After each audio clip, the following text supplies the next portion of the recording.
Fam,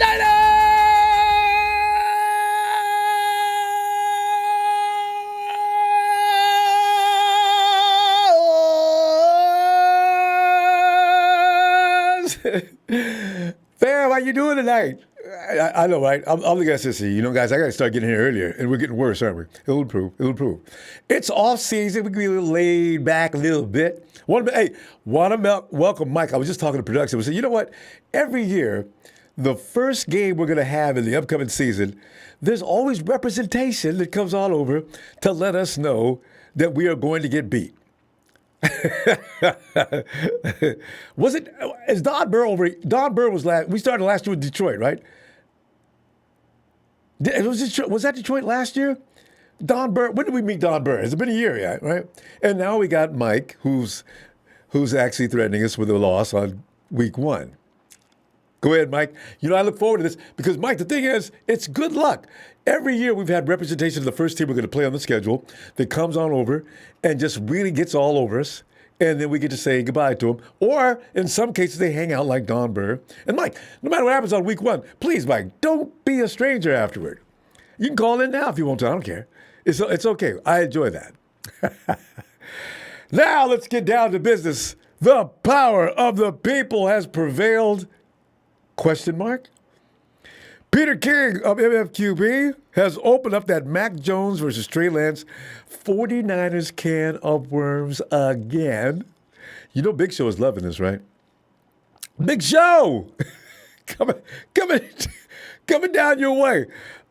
In this latest episode, King talks about the accusations of another NFC coach who believes that the public pressure from Niners fans steered Shanahan away from picking Jones in the draft.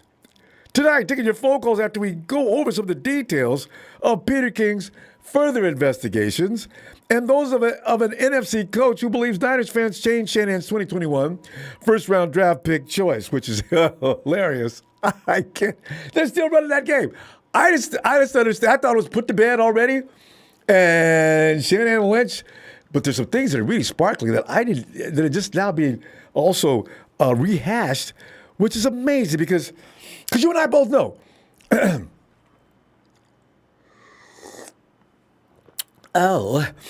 and I both know Coach Shanahan doesn't seem like a dude who cares about public opinion. Since when? About the decisions he makes within the Niners organization? Hell no. So, you know, it appears, though, at least one opposing coach thinks the team's decision to select Trey Lance in the 2021 NFL Draft was driven by fan pressure. According to ESPN's Jeremy Fowler, an offensive coach of an NFC team believes the Niners were 100% taking Mac Jones at number 3 overall until they saw their fan base overreact. Now, they won't name this individual, probably because they don't want to put him under siege. But you'll recall, fam, 1 month before the 2021 draft, the Niners exchanged their first-round pick and an additional 2 first-round picks, along with a third-round pick to the Dolphins in exchange for the number 3 overall selection. No, I'm not going to say they traded 3 with picks because here's the thing. Everybody said, 49ers traded up 3 picks. No, they didn't exchange 1. The Dolphins fell back into our place, and we took theirs. So that's what I said. We gave up 2 first-rounders. Yeah, well, yeah, you gave up there, but you still kept yours. Anyway, NBC Sports' Peter King wrote prior to the draft that Shanahan, quote, believes Jones is the accurate coach on-field type he craves. See, when you hear things like that, that sounds like Shanahan to some degree, but at the same time, you know how Shanahan loves to tell you what to do. So maybe that could be questioned. The unidentified NFC coach's comment is interesting because King noted in the same article that Shanahan and Lynch won't care what order the draft Knicks have the quarterbacks or any position. What does that mean? Unquote. King cited San Francisco's 2017 draft board that had Solomon Thomas and Reuben Foster as the numbers 2 and 3 overall players behind only Myles Garrett. See how King's tying this all together as the way the 49ers think? Amid rumors that Jones was the 49ers' preferred choice, fans were not trying to hear that. They were livid. There was almost riots in the streets.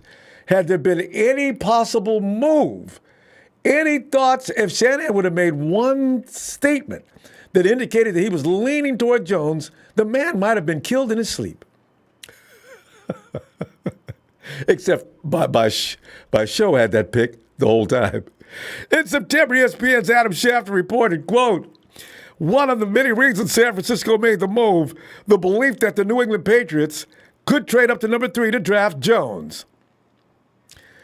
The 49ers considered the well-documented relationship between Bill Belichick and Nick Saban and knew that New England was doing legwork on the quarterback prospects in the draft, unquote. Now, here's the thing that throws a lot of question into that thought. See, here's the thing.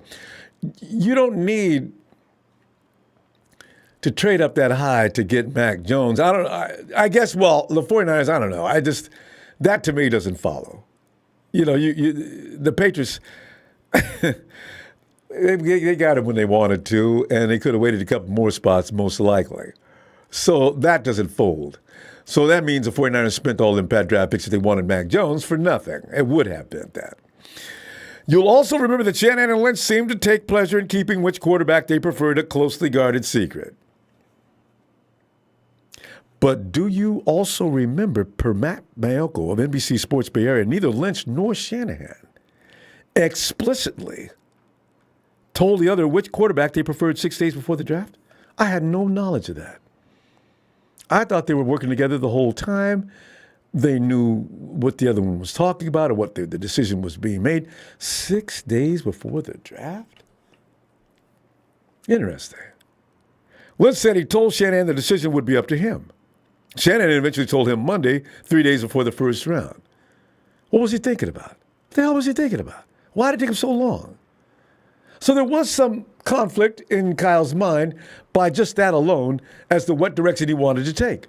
Because as far as I was concerned, you had me convinced it was between Justin Fields and Trey Lance. I thought Mac Jones had nothing to do with this. I really did. But I was only listening to you. I had no real say in it. I didn't really care. I didn't want any of them. You know I wanted Kyle Pitts. But the thing is, this is what happened, and this is what took place, right? So, T. Lance told Shanahan on the phone when the quarterback was informed the 49ers were selecting him, per Mayoko, quote, man, I didn't know, Coach. You wouldn't tell me nothing. That also says, well, I mean, he's not supposed to tell him, is he? Are you supposed to? Yeah, you're not going to tell a player that early before the draft that I'm picking you up if you're there. Well, yeah, maybe they do. Some coaches do, right? I have no idea about that process either, though. Of course, it still remains to be seen that the 49ers made the right decision based upon the fact that Jones had a promising rookie season with the Patriots, who didn't have to move off the number 15 spot to pick him. He led New England to the postseason throwing for 3,801 yards and 22 TDs to finish second in the Offensive Rookie of the Year voting. Lance spent most of his rookie season learning behind Jimmy G. Of course, that was because of Kyle.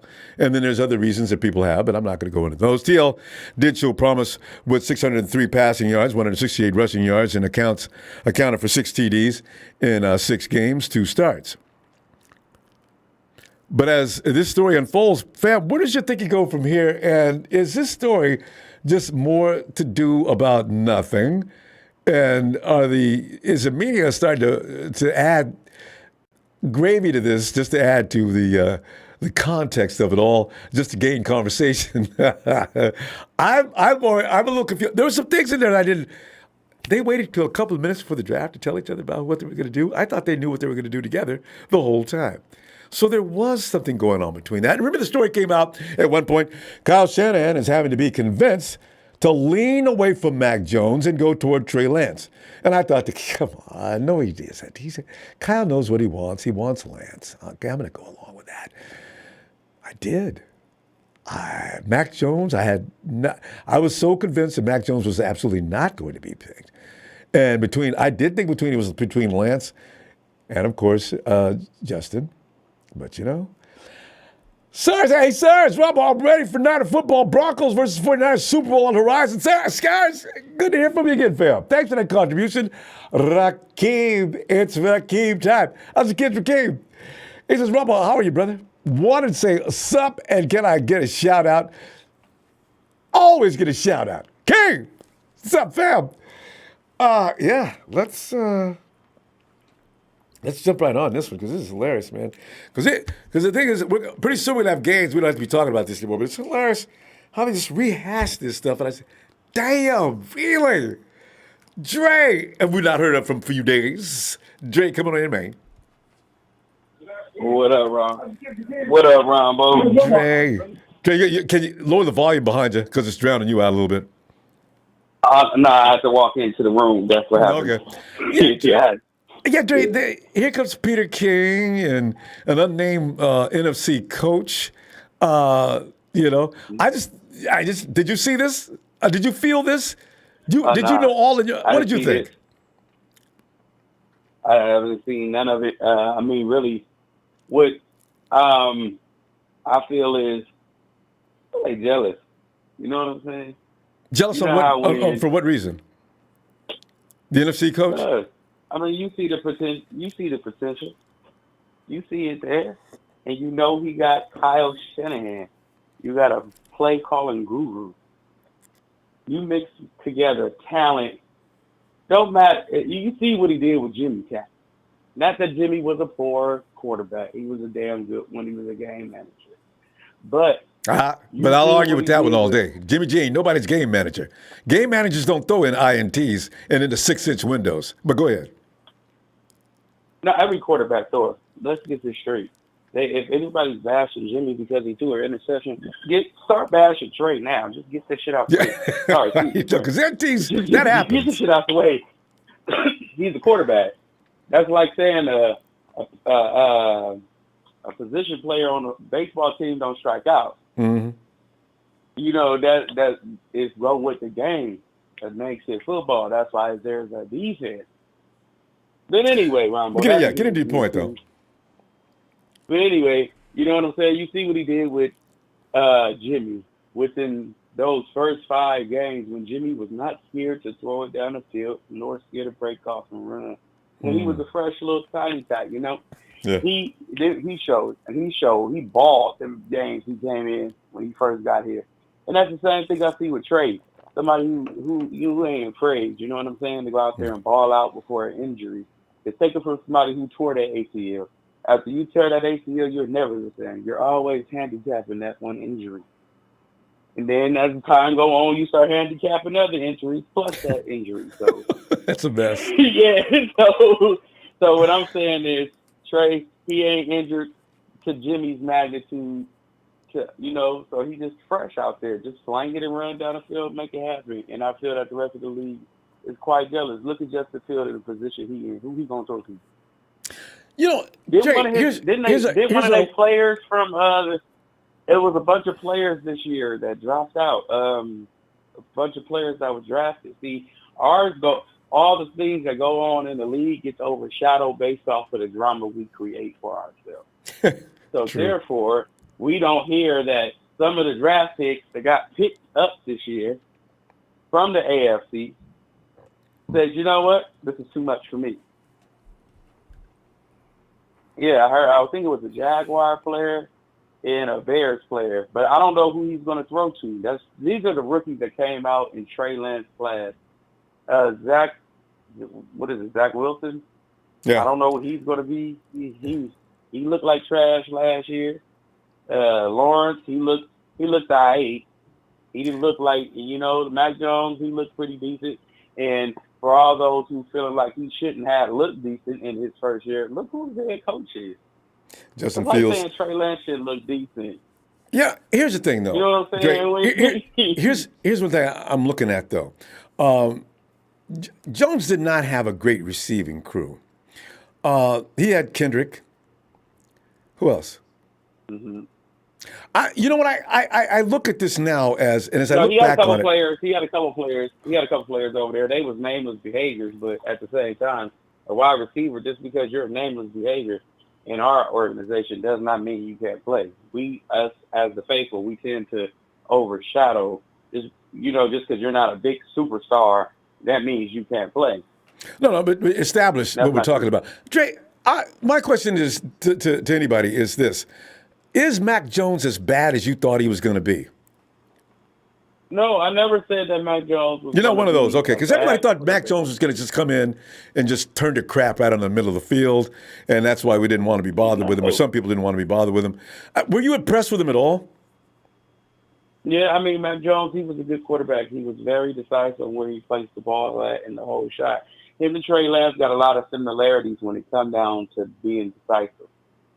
So that's what made me like, okay, well, if y'all similar in this area, and the only area that y'all not similar in is mobility, then hell, let's just take the mobile one and, have another trick up our sleeves. The thing is, if you compare that ability with the experience, the division, the championship caliber games, the thing is, I'm just wondering if Mac Jones, did Kyle look at that much and say to himself, I got this kid that's got a lot of polish and I don't have so much work to do to get him where I want him to get, or I got this kid that's as raw as red meat and I got to do some things with him. He's got all the talent in the world, but we're going to have to go through some things first, and I got to get him to a certain speed with a team that's pretty much a Super Bowl caliber team.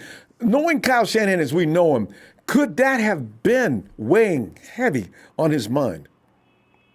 I mean, it could have, but he made that declaration to jump up from, what was it, the 13th? 13th, third. yeah. That's 10 spaces. I think, yeah. Yes, 10 15. spaces. When you make that declaration, if he would have picked Mac Jones, Jed York probably would have walked out to the field and fired At number him. 3, I know. But number we 3, know that Jones was going to go that late in the draft, though? That's the only thing. You can never tell about the draft. I mean, not really, but yeah, because we all expected 3 quarterbacks to go in the top. And wasn't nobody at least up at the first, within the top 5 was willing to trade down, because everybody wanted Trey Lance, Justin Fields, Zach Wilson, Trevor Lawrence. Them was the only ones that they wanted. Mac Jones was somewhere we thought he was going to go in the 20s, to be honest. But remember, when but owners, let's just be, you mean fans, not owner, or not MGMs, because no, not GMs, but fans. But I say like this, Ronbo. If we look at it like this, we have coaches in this league. Just like certain things fit certain people. Bill Belichick his game planning fits Mac Jones to a T like a glove. Oh yeah, Tom Brady is like Kyle. Yeah. Kyle his scheme fit Jimmy. When it comes to certain little, people say that he got the Jimmy package. But it's the Kirk Cousins fascination. Yeah, fam, we do have to go though. Let me, Dre. Always love to hear from you. You know what? I'll see you Friday because I ain't messing with the Warriors game tomorrow. Ain't no way. So I'll see you Friday. I ain't messing okay? with it neither. Huh? Yeah, for sure, Ronbo. I'll see you there, like. All right, fam. Night, Dre. Good stuff. All right. Night. And here before he comes. I go, Redness. Wait. Sorry, Ronbo. Go ahead. Next person. Before I go, I was listening to your show the other night, and just for the record, Grant never said nothing about you. I watch his show regularly too, just like. Thanks. I knew Chardon was messing with me. I don't know if that's our Chardon or what. With you. He always telling you great praise and everything else. He ain't said nothing about you, man. But all right, y'all stay faithful and one love. Thanks, Dre. Have a great night, fam. Oh, here he goes. He has changed his name to the Mighty Papa. No, that's a technical error. Yes, I'm sorry, Papa. I'm keeping that. I like it. I'm gonna call you the MP. Mighty Papa. Oh man. I thought that was you. I was laughing the whole time I read it. I couldn't stop laughing. Well, Pop, come on in. Check changes at the moment. I got a new phone coming tomorrow too. So. All right. Well, Bob, speak to this now. Okay, because I thought we'd heard all we heard needed to hear about that situation. All of a sudden, it reappears. I said, wait a minute. Another NFC coach thinks he knows what Shanahan was going to do. And Peter King, of all people, you're going to roll with this and start adding in little things here and there. Bob, what is your take on this? Is Kyle Shanahan satisfied with his pick, or is he somewhat scratching his head and still thinking, that Mac Jones did look pretty good? When you asked me to do that fantasy draft last year, that was the first time I did it. And, I got a chance to really cut some teeth in a lot of actual game film. And, I called some people that I used to work with and started asking about some of the quarterbacks. And then, I got forwarded some information where I was able to actually go look at some actual tape and stuff like that. And some of the paperwork they use in their scouting process, because the scouts really do all the work. Kyle doesn't do that much work. So scouts are really doing all the work. A lot of times you'll have a sports psychologist that they try to look at the psychology of the person. Then it's up to the coach to either accept it or reject it. Yeah, that's what I was going to ask. The bottom line is they make a decision on the data they've been given, though, right? Right. And at the time, when they traded all those picks up to number 3, obviously there's a lot of excitement and things like that. But the one thing I know that they wasn't going to trade that much capital for Mac Jones, because they could probably get him where they were. Yeah. Right. And then the other part of it is that it just doesn't make sense to trade all those draft picks for a pocket passer who doesn't have like this cannon for an arm. So, it was one of those things where it's like, okay, I started looking at it and I had to take my own biases out of it and look at a lot of game film. I looked at all of Mac Jones tape because at first I thought Kyle would want Mac Jones. And then I thought I wanted Fields, right? So I'm thinking to myself, if I can take the brain of Mac Jones and the experience in a pro offense and mix it with Fields, we'd have the perfect quarterback, right? And after my research, I came up with Trey Lance. And I didn't know who Trey Lance was before I started that process. I had no idea. Now, around the time, before that, when the trade was made, Jed York was a part of that decision because they run everything by Jed, right? Which is something that Balky and Harbaugh didn't do. And he had a conversation with Frank. Exactly. So he contacted Frank Gore and asked him to look at all the quarterbacks. He said, will you look at these quarterbacks for me and get back to me? And it was the Tuesday before the draft when Gore called him back and basically told him Trey Lance is your guy. Now, I'll go ahead and quote from the story that I read this from. This is Frank Gore's words. You don't give up all of that for a pocket passer.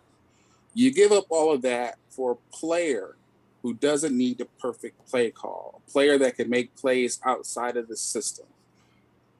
So if the call isn't perfect, this person can still make plays. A person who can be special in this league. That's who you trade up those picks for. So that was him talking to Jeremy Trotter. So I have no doubt that King probably had a conversation with someone and that person said it. And now King said, oh, great, I have a story to write about. Because, Trey Lance generates clicks. The name Trey Lance generates clicks. It's not even about him being Trey Lance. It's about him being Trey Lance, the San Francisco 49er quarterback. It's the same thing with Jimmy Garoppolo. Jimmy Garoppolo, he generates clicks. So, but for all negative reasons. Come on, Hooters. Good God, leave them girls alone. Jimmy Garoppolo was trending today on Twitter. But it was because there's a female artist who draws a picture of Jimmy Garoppolo every day he's on the team. Go, Jimmy, you fiend. So that's, I'm a big part of it is the microsecond society that we live in, which has been supercharged by social media.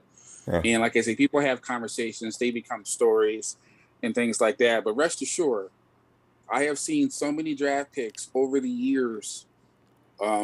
And I've always seen situations where these coaches will pick something and the fans will boo. Donovan McNabb was booed. Really? I didn't remember that. He was booed. So who was McNabb coming into The Eagles were losing, so he was a first-round draft pick. That's all. Yeah, he's first-round draft pick. He's like pick number 5 overall. Because they didn't have anybody doing it. Yeah. Right. The point I'm trying to make is that there's no way that if I'm running a football team and I'm selecting people, that people are going to change my mind. I have no doubt that Shanahan liked Mac Jones, but I'm not. I've worked in the professional part and I've played football before, and I've also worked for ESPN. So it's like I do have an eye for players that kind of pop off tape, because you learn that, you get taught that, See, look at that play right there, look at that block, look at that twitch right there, and you start seeing things that pop off tape. And with quarterbacking, what's different about quarterbacking, it's not all what they do with their arm, it's not all what they do with their legs, it's what they do with their brain. What are their responsibilities? How do they behave in the huddle? What are they doing at the line of scrimmage? How often do they look at the sideline? How's he running that team? Exactly. How's he leading that team? And with Trey Lance, it's like he had fullbacks, he had tight ends, offensive very similar to Shanahan's. He never looked for the sideline ever. So if there's a problem on the field with alignment, he fixed it himself. If there's a problem if he had to change blocking assignments, he did it himself. And none of the quarterbacks did it. And despite the fact that he only played so many games, he still spent more time under center than all the quarterbacks that were drafted, including Mac Jones. So, like I said, I didn't even look at Mac Jones that hard. I looked at him definitely for a little bit, and I definitely saw a lot of stuff I liked, but I didn't like Mac Jones's. I know he had a DUI arrest. I didn't like that. And his waistline, Mac. Jesus Christ. He talked about that. Like, he showed up for the biggest shot interview looking like that. So it's like I saw that, and I'm just like, ugh. And then he was really sweating and breathing a little bit heavy at his pro day or at his workout. He was a bundle of nerves. He really messed up. But I wasn't worried about it, though. I mean, I wasn't worried that he would get drafted. I just wasn't. I know everybody else was worried. And if I'm Shanahan, and I'm similar to Shanahan in the fact that I'm going to let people talk shit, especially when they don't know what they're talking about. I'm going to let them talk shit. Because if you don't know what you're talking about, you're making a fool out of yourself, because you're just talking and throwing shit at the fan and see if it sticks. But if you don't know something, I'm going to let you talk. And that's what Shanahan did. A lot of people out there, who, no matter who they are, it could be, the one guy, Acco, on the one show. It could be Big Show here. You can say all the stuff you want to say, but it's like, if you're not in that building, if you're not in that room, if you don't know how to scout players, it's like, how much do you really have to say? Now, I'm not saying that Trey Lance is going to be this booming success, because remember, 50% of these guys that get drafted don't work out. Yeah. What I am saying, from a psychological standpoint, from how the boy was raised, to the adversity that he went through to get to where he is today, he has a great chance. It's very difficult. He didn't have a good chance to be a quarterback, because I've been there. You may have been there when people tell you what to play. Right? Remember, I learned about playing wide receiver real quick. It was a physical thing. That hurts, Coach. I'm not doing that again. But I wanted to play wide receiver, and they made me a center. That's a serious contrast. I know. Yeah. But we got to wind it up, though, Pop. I'll see you Friday. And let's see what else develops, because this is fun stuff. Hey, Pop, when do we get back into camp? Do you know? I haven't looked yet. We get back into camp at the beginning of July. So after. Oh, because we're in a couple of weeks. No, correct. Another week or so. End of July is mini camp. Oh yeah, and that's the same as every year. I just realized. I'm sorry. Training camp is basically the end of July. I don't have the exact date though. No, that makes sense. I just realized. I remember last year we're sitting here biting bullets, waiting until the end of July, and that's a long time. They're taking their break before rather than after. It used to be they took a break in August. So they moved up the training, so they moved up the mini camp, so they moved that up by a couple of weeks. Yeah. So the players are going to have about 5 weeks or so to do what they want. Although Trey Lance, the second-year players, still out there working, rookie, and a couple of vets are working. So my understanding is that Kinlaw stayed, McGlinchey stayed. I believe that Greenlaw stayed. He needed. Well, you know what? How about offensive guys? Did anybody need offensive guys? You need somebody to throw to. Yeah. Ayuk stayed. Okay. I think Jawan Jennings stayed. Right. Because Trey's still there. Yeah, and if he's there, Kittle did not stay. Yeah, George, what are you doing? You know, a lot of those guys should have stayed. Especially you're bringing along a kid that needs your attention right now. And okay, never mind. Somebody whip him later. They'll be all right. I think the main thing right now is that, the quarterback has, people don't know this, but Trey Lance has been setting up workouts with his players. So he actually came here to Nashville to throw for Tight End University. No, I know. I heard about that. So he was there for that. So he's throwing the Kittle and the other tight ends there. All right. We got to roll, Pop. All right. Yeah. We got to go. I'll see you Friday, and let's see what more drama we can find out of Santa Clara. Okay. Appreciate you, Pop. The mighty Pop. Hey. The same drama, dude. The same people who are in the building talking shit. Rinse and repeat. I know. Exactly. I'm sure Kyle loves it. He just loves it. All right, Bob. Have a great night. Subscribe. Peace out. Thanks, Bob. Hey, John. Come on in, John. Ronbo. There he is. 49ers Ultimate Report. It is John. John, come on in, man. We're talking tonight about some of the things that were been dug up. Some of the things I didn't know about. That's why I went ahead and said, let me bring this to the table tonight. I didn't know that Kyle and John kept things away from each other during the decision-making process as to what they were going to do. And there's a couple other things. John, is there any doubt in your mind that Kyle did not indeed want Mac Jones?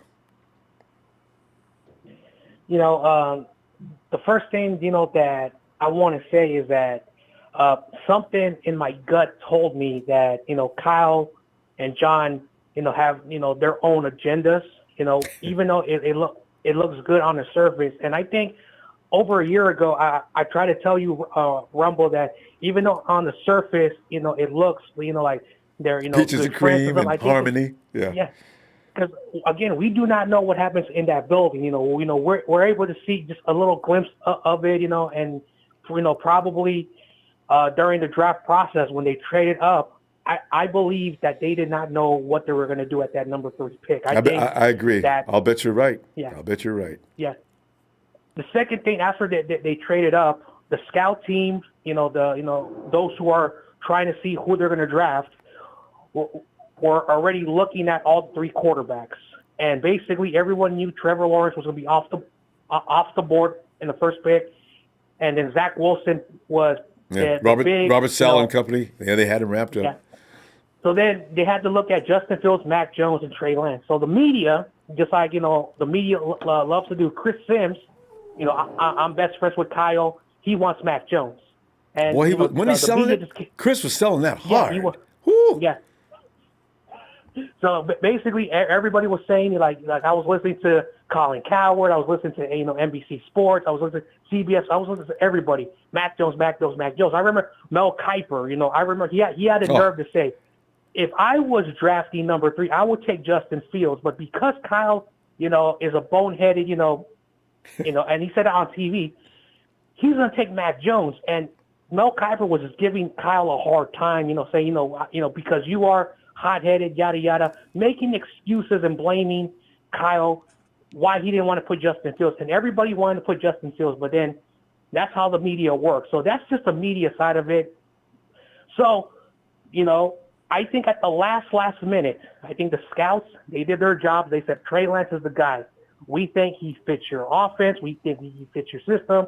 I think, Peters, John Lynch, they did their job. And then Kyle was like, all right, the entire, room is telling me to take Trey Lance. Now, again, we do know that, he does like a pocket quarterback. That's why he's been able to keep Jimmy on the team as long as he did. Now, we can all, agree, disagree. At the end of the day, the Niners took Trey Lance.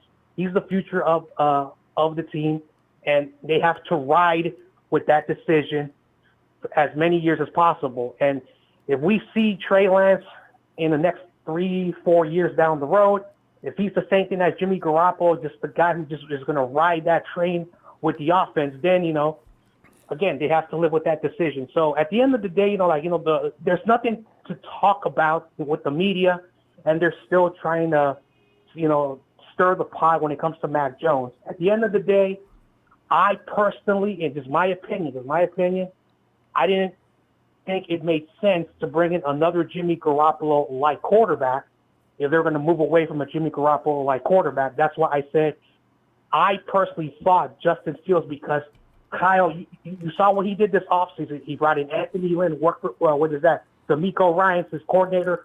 He was a player. He just brings in people he knows, and I thought he was going to go with Justin Fields at number 3.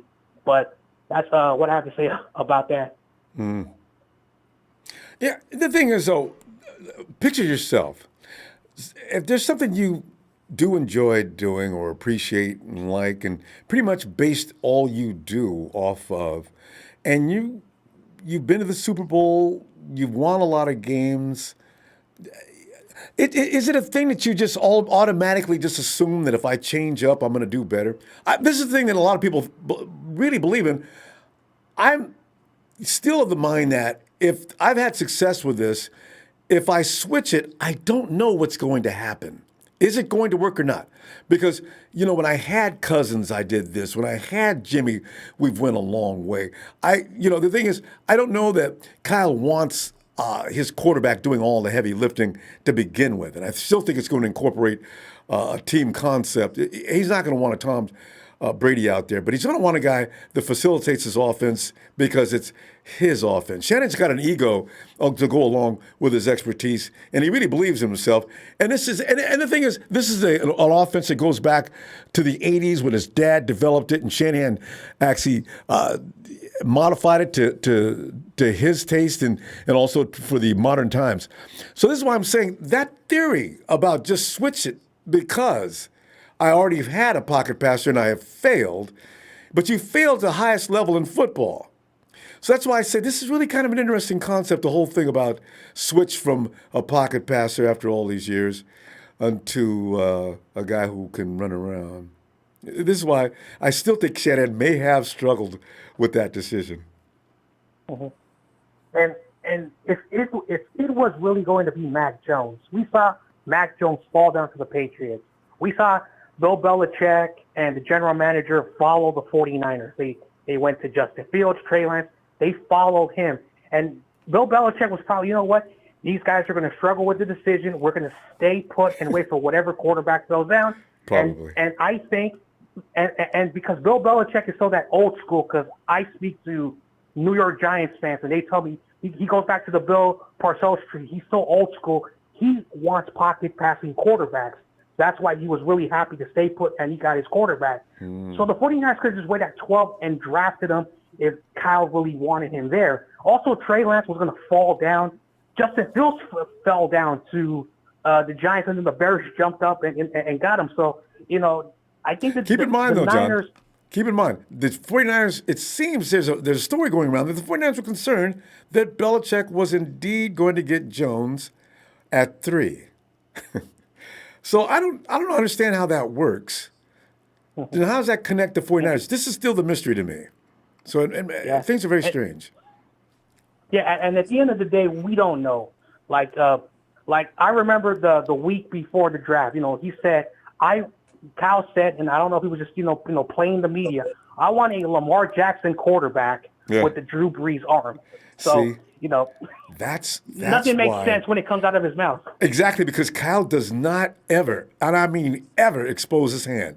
And that sounds like something to lead people away, and then he did it, which is good, because he can't be consistent doing that. Kyle will say one thing one day and totally do something different when the time comes. So, John, good stuff. We ran over time already. This is one of those fun subjects. I tell you what, John, good to hear from you. We'll be back Friday if you got time. And to Chicago Sports Talk, Michael, you're delusional. You're not putting 30 points on us. Get the hell out of our chat. All right, Ronbo, thanks for having me on. And it's Niners all day. Night, John. I don't know why Mike thinks we're going to score. He's going to Mike, 30 points? 30? Mike, and if you came back to 20, I might, okay. 30, Mike? Anyway, hey, Jay. Yo, hello. Jay, come on in, man. Time. It's crazy. Well, But, what were you about to say? No, I'm waiting for your response on the the Peter King article. Yeah, it's pretty funny, that he said that or something. I don't know, but I was one of those fans that didn't want Mac Jones. To be honest with you, Yeah, there was thousands of you. Yep, it was thousands, and there's some people who were mad that they didn't get Mac Jones. I don't know who. Jay, with that said, though, do you think that they heard that rumble in Santa Clara and said, "Oh God, it's going to be a PR nightmare. Let's not go the Mac Jones way. All right, let's just not go there." You think that's possible? Could that have happened? I don't know, Ronbo. No, of course not. Because look, Kyle is not the type of guy that he looks like the type of guy that he doesn't give a fuck. To be honest with you, yeah. Like and maybe goes the opposite way just because people got mad. I agree. Yeah, he doesn't care. I'm sure he liked Mac Jones. Because he's a pocket passing quarterback or whatever. But we limit it to that. Jay, Mac Jones is probably a little bit more than that. I think we belittle him because of the fact that he's a pocket passer. But you know what? Mac Jones, he's better than I thought. Because I was going by what you were saying and everybody else was saying about Mac Jones. Mm-hmm. But I see him in a few games. It says, Mac Jones may be getting a bad deal. He ain't as bad as I thought he would be from what I was hearing. But go ahead. Mm-hmm. Yeah, but Mac Jones is similar to Jimmy. He has the same skill set and quick release, right? All quarterbacks that don't run around are probably similar to Jimmy. I mean, you look at Stafford, you look at Brady, you look at Jimmy. You look at all these guys that hang in the pocket. I guess in some way you could always say all of them are the same as far as that goes. Yeah, one of them has a quicker release than the other. That's their thing, read and release. Yeah, but I didn't want Mac Jones because I didn't want to have to see the same shit every time. To be honest with you, because I want something different, and exciting. To be honest with you, even though Jimmy did some good things and stuff, but he had come on, Ronbo. He had 2 chances, Ronbo, to win a Super Bowl, basically. Well, you know what? There's a lot of quarterbacks to move on. There's a lot of quarterbacks that didn't have that many chances, and they are getting paid big bucks. So that's kind of an argument that I can't really understand, because if that quarterback gets me through the playoffs, one time he's got a bad shoulder and a bad hand, he got us all the way to the NFC CG, I can't get mad at that. A lot of people do. But getting into the Super Bowl or getting into the playoffs and getting that far, Jay, that ain't easy. And if we expect it's going to happen over and over next year, we may be surprised. Hopefully we do. But don't frown upon that as something that's just anybody can do. Of course, luck is a big part of that too, as because always. And we have Aaron Rodgers. Our defense has been top 5 for 3 years now. I'm pretty sure. Yeah, top 10 at least. But I'm sure Kyle. Why did we even trade up for a quarterback? I'm sure Kyle, thought that Jimmy was probably limiting our offense or something. That's why we got a quarterback in the first place. Yeah, that's what people don't like Jimmy think. But they also made it clear that they were concerned about Jimmy's availability and him getting hurt. Now he got hurt twice. I mean, yeah, that's why. And every time he got hurt, that was the end of the 49ers' chances, right? So maybe what you're saying is partly true. But I think that they was also worried about the fact that we're not going to watch Jimmy get hurt and watch our chances go right down the 10 too, because we're not going to win without him. And we're going to have to get somebody else in here. And this is also a financial move as well. Get rid of Jimmy. Yeah. Let's get a guy in here that's going to stay healthy, hopefully, and he costs a lot less money. So it's not all negative about Jimmy. Kyle, he doesn't hate Jimmy. I'm pretty sure of it. Yeah, and I think we drafted Trey Lance because, he has, a very high ceiling. That's why we drafted him. He definitely does. He has way more potential than any other quarterback in that draft. You know, and what's it called? You know, yeah, we drafted a quarterback because Jimmy got hurt all the time. Probably that was the He got reason. hurt last And we year. wanted, And yeah, that's why yeah, we lost again. He got hurt. yeah, Because and he we can beat the wanted, Rams in his sleep. The Rams know it mhm, too. yeah, and we wanted more from that quarterback position. So that's why we drafted Trey. Mm. And personally, I like him. He just looks like a good player and stuff. Yeah, hopefully. Yeah, we're gonna find out. Very It's good it's it, it, mentally. it's gonna be interesting to see how the team adapts to that style, though. Trey's gonna, you know what? Though they're gonna try to make him into a pocket passer too, though. I think Yeah. people might be thinking Trey's gonna be out there doing a Lamar Jackson or a Russell Wilson. I think if anything, he's gonna be like Mahomes more than anything Yeah. else. He's Because not that Patrick's not fast. interested in running around too much. He'd rather beat you up from the pocket. Jay, what we need to know is this: the Yeah. last how many quarterbacks have been pocket quarterbacks that have won a Super Bowl out of the last 10 years? Um, you know, I don't know, but you look, Trey's not that much of a mobile quarterback. To be honest with you, he's not a first run quarterback or whatever, but he has the option to run. I'm sure. He's Just gonna want use because that he can as get his out of last messes if resort. need be. Yeah, Yeah, yeah. yeah. Hopefully, learns how to slide. But yeah, it's it. All you gotta say. I'm sure Kyle didn't, listen to the fans or anything. He's gonna. So yeah, Yeah, I think Trey's gonna be okay. so, I just want to play devil's yeah, advocate on this because we're always talking about mobile quarterbacks, but they don't win the Super Bowl. yeah, And I'm looking forward to seeing. Well, Russ did win one time, so you can say out of the last 10 years, there's been one. Yeah. So we'll see yeah. what I, happens. I don't know about that, but Yeah. see you, I guess, on Friday, Ronbo. All right, Jay. Yeah, have a good See you then, fam. Have a great night. Look, and there's everybody's favorite Chicago Bears fan, Michael. Mike, you need to... Mike, come on in.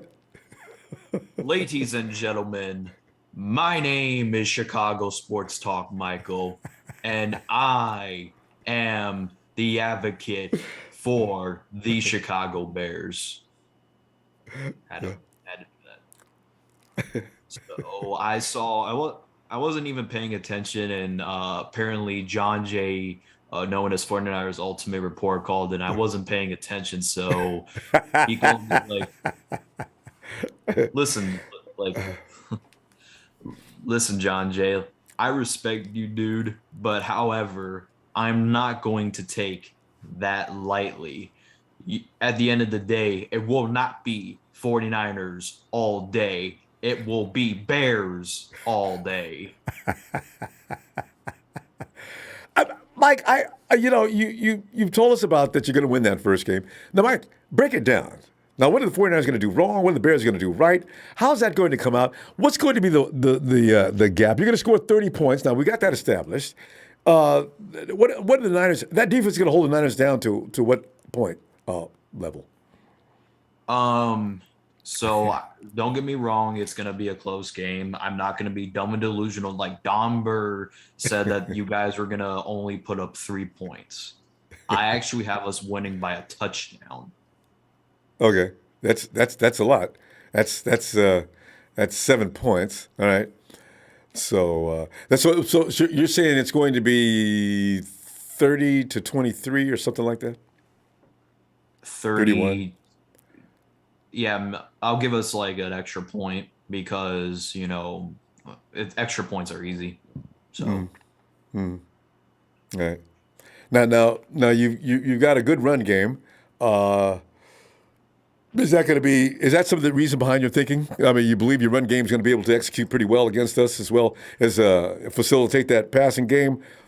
I got to tell you, though, Justin Fields made one play against the 49ers last year that I was impressed with when he faked him completely naked and ran that bootleg left into the end zone. I didn't see that one coming. That was brilliant. Yeah, after that play, well, not really after that play. After that play, I was like, yeah, we got the guy. Yeah. Pretty much. I mean, I did see a couple good throws by Justin Fields today. He threw an absolute touchdown pass to Devontae Pettis, former Niner, by the way, if nobody knows who Devontae Pettis This is. is outstanding news. Pettis is in your camp right now?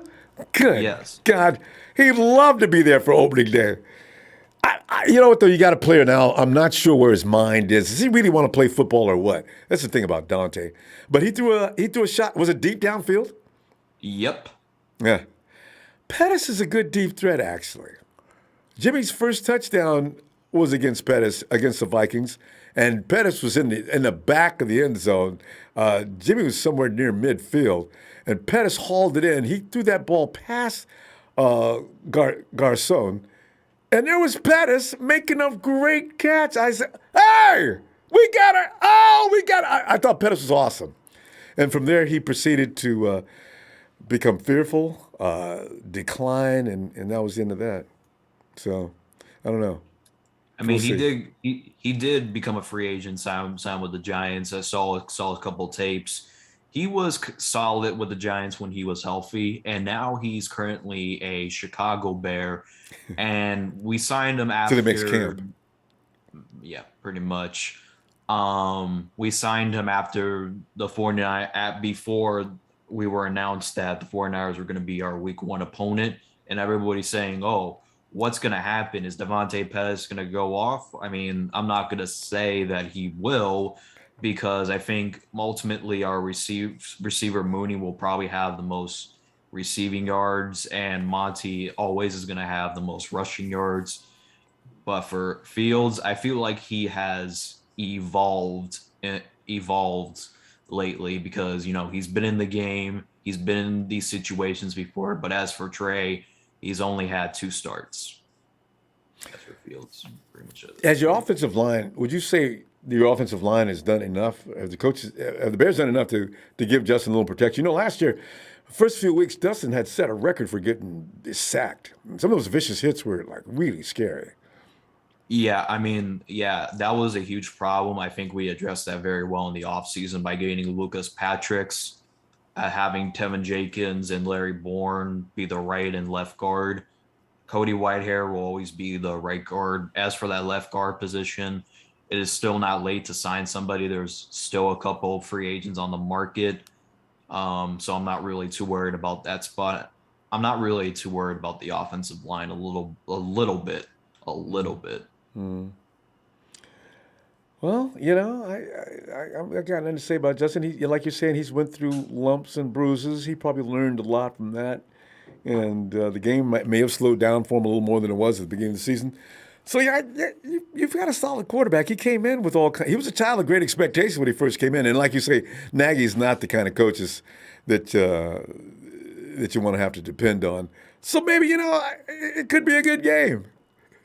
Yeah, exactly. We're not going to have somebody who abandons the run game. That's why Monty, I mean, I know he went down with an injury, but he would have had 1,000-yard season rushing if he didn't get hurt against the Lions and wasn't out until we play the Steelers. Wait a minute. I mean, Mike, he got hurt against the Lions?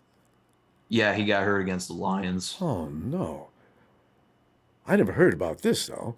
Don Burr must be thinking, he can hold that over your head, though, Mike. That can't be comfortable.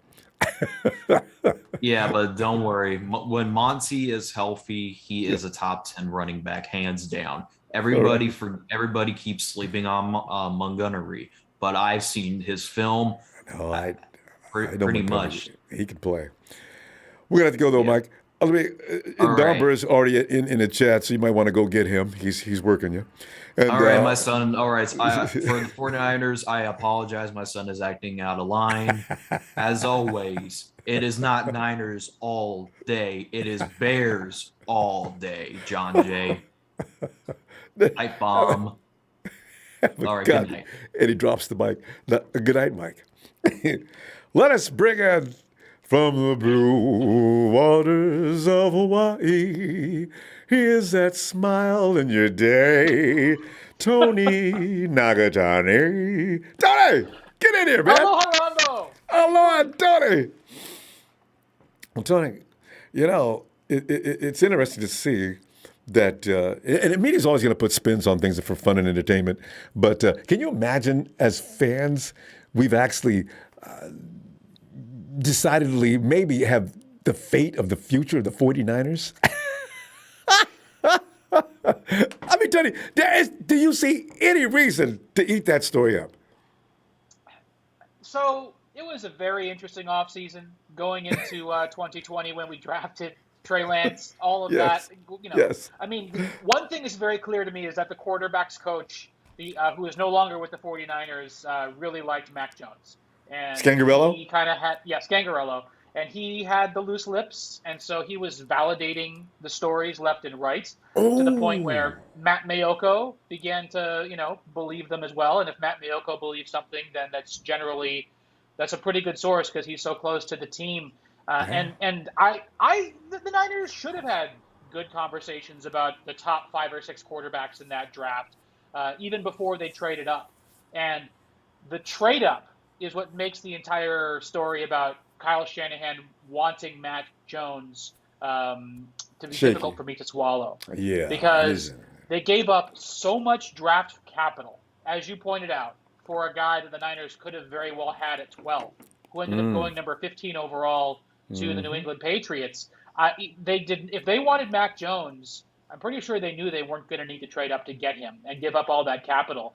And by the way, if you remember my mock draft that year, I had us trading back down to number 15, picking up a whole lot of draft capital in return to get Mac Jones at 15 because was where the value was. Now, picking at 3, overall, I think the choice was always between Justin Fields and Trey Lance. And I think the 49ers got a player who they liked better.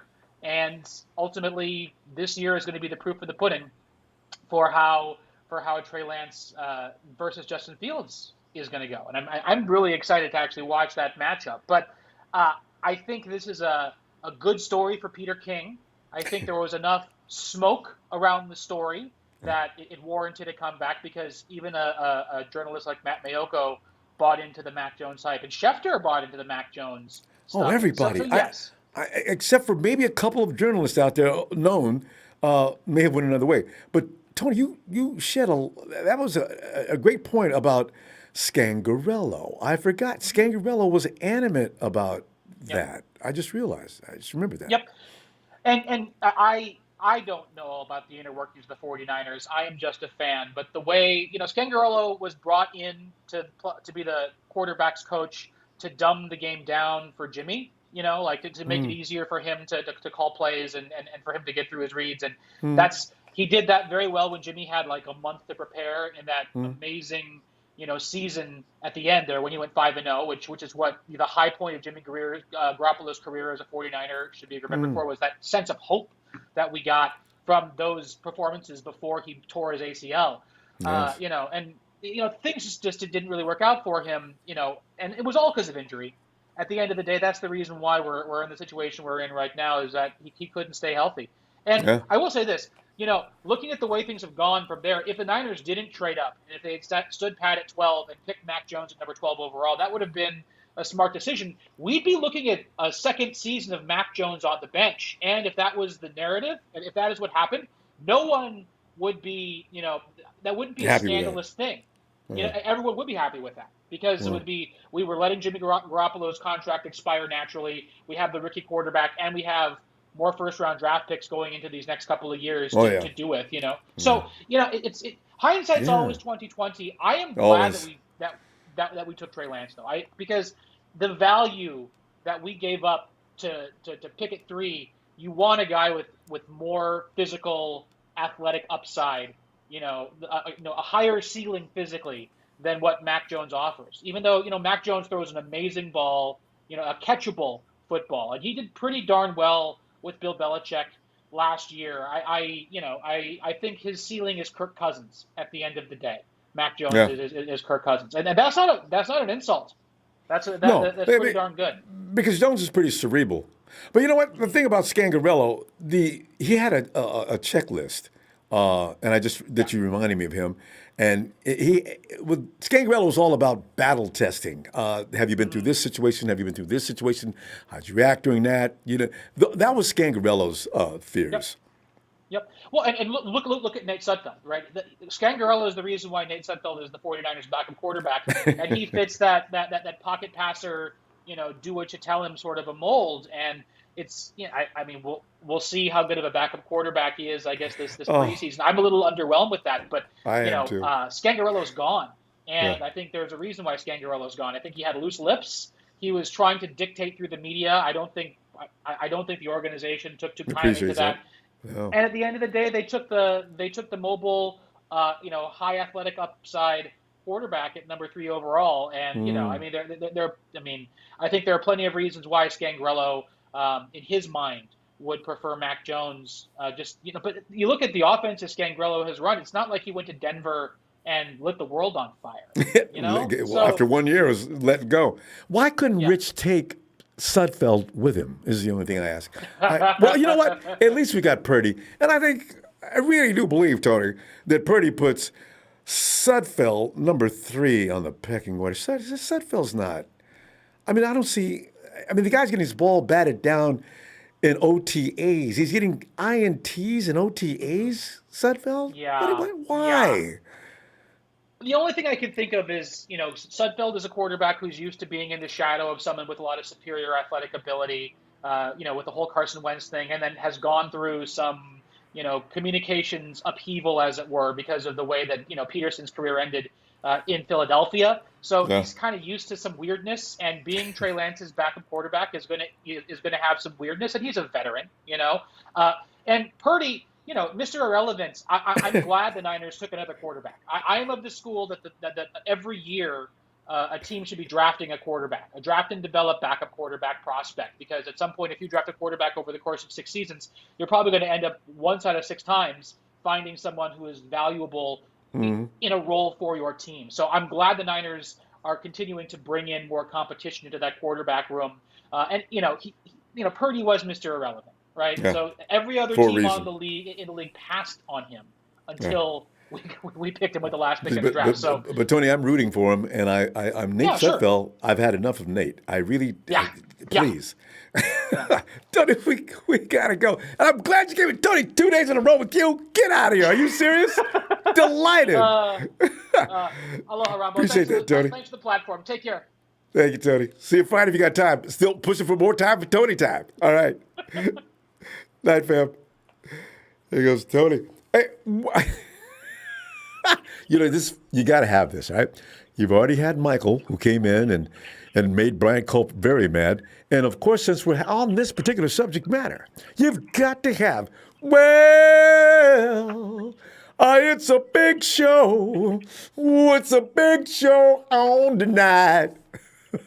Show! What's going on, Ronbo? What's on the menu tonight? So I got a kick out of the fact that Shanahan may have been persuaded by the fans to lean away from Mac Jones and against his own better wishes go in another direction.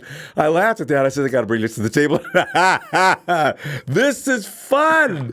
And I thought about you immediately, Show. Your affection for making people very upset about that whole matter. I was going to lose my mind if you didn't make it in here tonight. Show, give us some. First of all, I really don't think the fans persuaded Kyle Shanahan to select Trey Lance at number 3. I really think this was John Lynch's and the scouting department's pick at number 3. Because if you all remember draft day, we were trying to trade for Aaron Rodgers at number 3. So there's no concrete. I forgot about that. There's no concrete evidence. There's no concrete evidence out there that Trey Lance was Kyle Shanahan's guy at number 3. They were still talking to Green Bay. A couple of weeks. That's right. I forgot all about that. If you all remember during the off season, who else were we talking to in Cabo? Yes. Stafford. Stafford. And also, although it's never been confirmed, Deshaun, I love massages Watson. Both, by the that way, can't be confirmed, though. Both, by the way, for the slow learners out there of how football works, are pocket passing quarterbacks.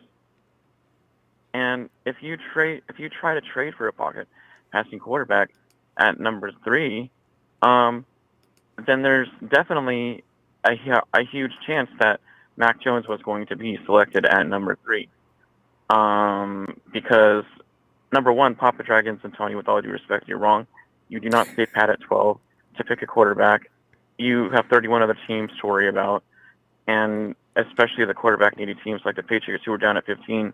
And if we were to stay pat at 12, the Patriots would have leapfrogged us and selected Mac Jones elsewhere in the top 10.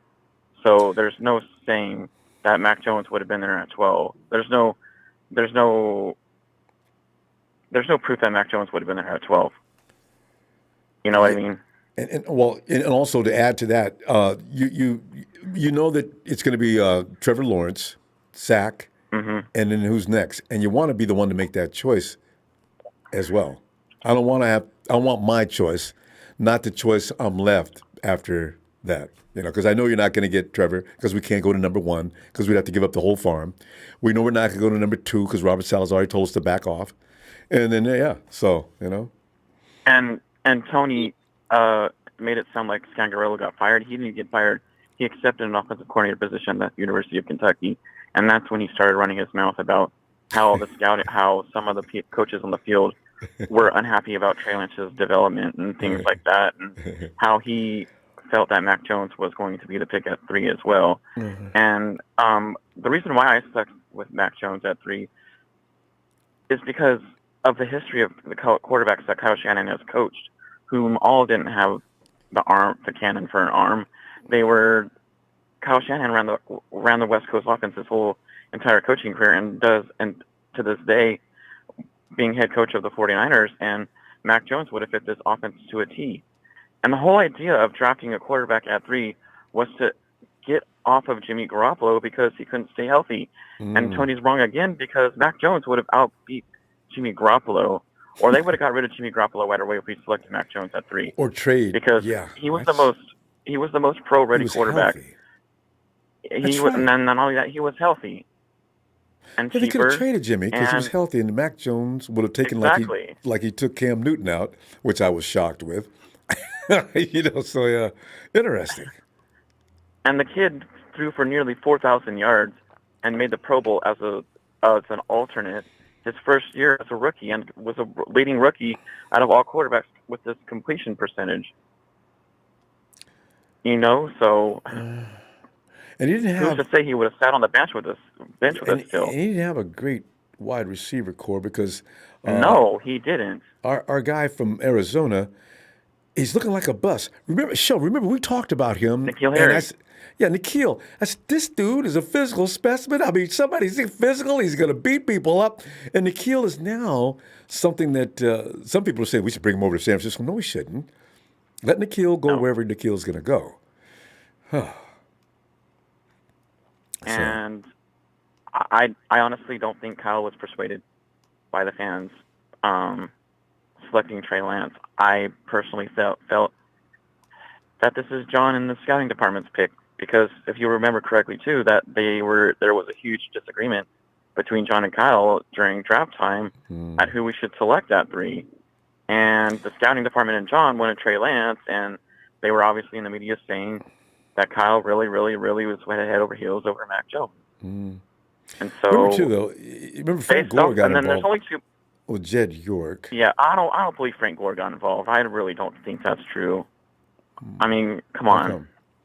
Who goes to a running back for quarterback advice? For quarterback advice, and even if they do. But the thing is, if Jed was involved in the decision making on this particular day, I do wonder how much weight his voice carried, because Jed's always been a laissez-faire guy. He's with John, at least with John and Kyle. So that he would weigh in on it was kind of interesting. And number 16 on the back of your wall there, Ronbo, also was convinced that Mac Jones was going to be the pick at 12. I'm sorry, at 3. No. There were very few people that did not pick Mac Jones because of the reasons we're just stating. He's a Kyle Shanahan type of guy. And that's why I just told John, I said, John, he's going to abandon all his thought processes and redesign his thinking, because we know how he felt about JR what's his name, out of Washington. Anyway, we know how I felt about him. So I'm just really concerned with this because I think what happened? And when it comes to selecting players in the draft, there's only two people I rarely trust when it comes to draft analysis, and that's Miyoko and Peter King. And as far as ex-players goes, it's Mr. Joe Cool, 4-time Super Bowl champion, rather than one-hit Steve the Young Wonder, one-time Super Bowl champion over Joe Montana. They you still know what don't I mean? like each other. You'll never catch them out having a drink together. No. So that's pretty funny. That's my 2 cents tonight. I mean, I if they were trying to trade for Aaron Rodgers at 3, come on. Yeah, I forgot about that. You know, and that hurt Kyle's relationship with LaFleur. But, you know, I'm surprised this year. Well, I look for Kyle to be shopping again next year. This is what he does. Kyle does this every year. This year he had to stop it, but he didn't really, did he? No, he didn't. And actually, the whole reason why, the whole reason why I stuck with Mac Jones is because the idea was to get rid of Jimmy Garoppolo because he couldn't stay healthy on the team. Not because of his play. I never criticized his play, and financially, it made sense. It would be a better idea to get rid of him. Yeah. And these idiots are they're so excited that Trey Lance is going to be this exciting, different quarterback. But exciting and different doesn't win you Super Bowls and championships. I'm sorry to say that, but for the past 22 years, the Super Bowls have been won by pocket passing quarterbacks, and that's never going to change.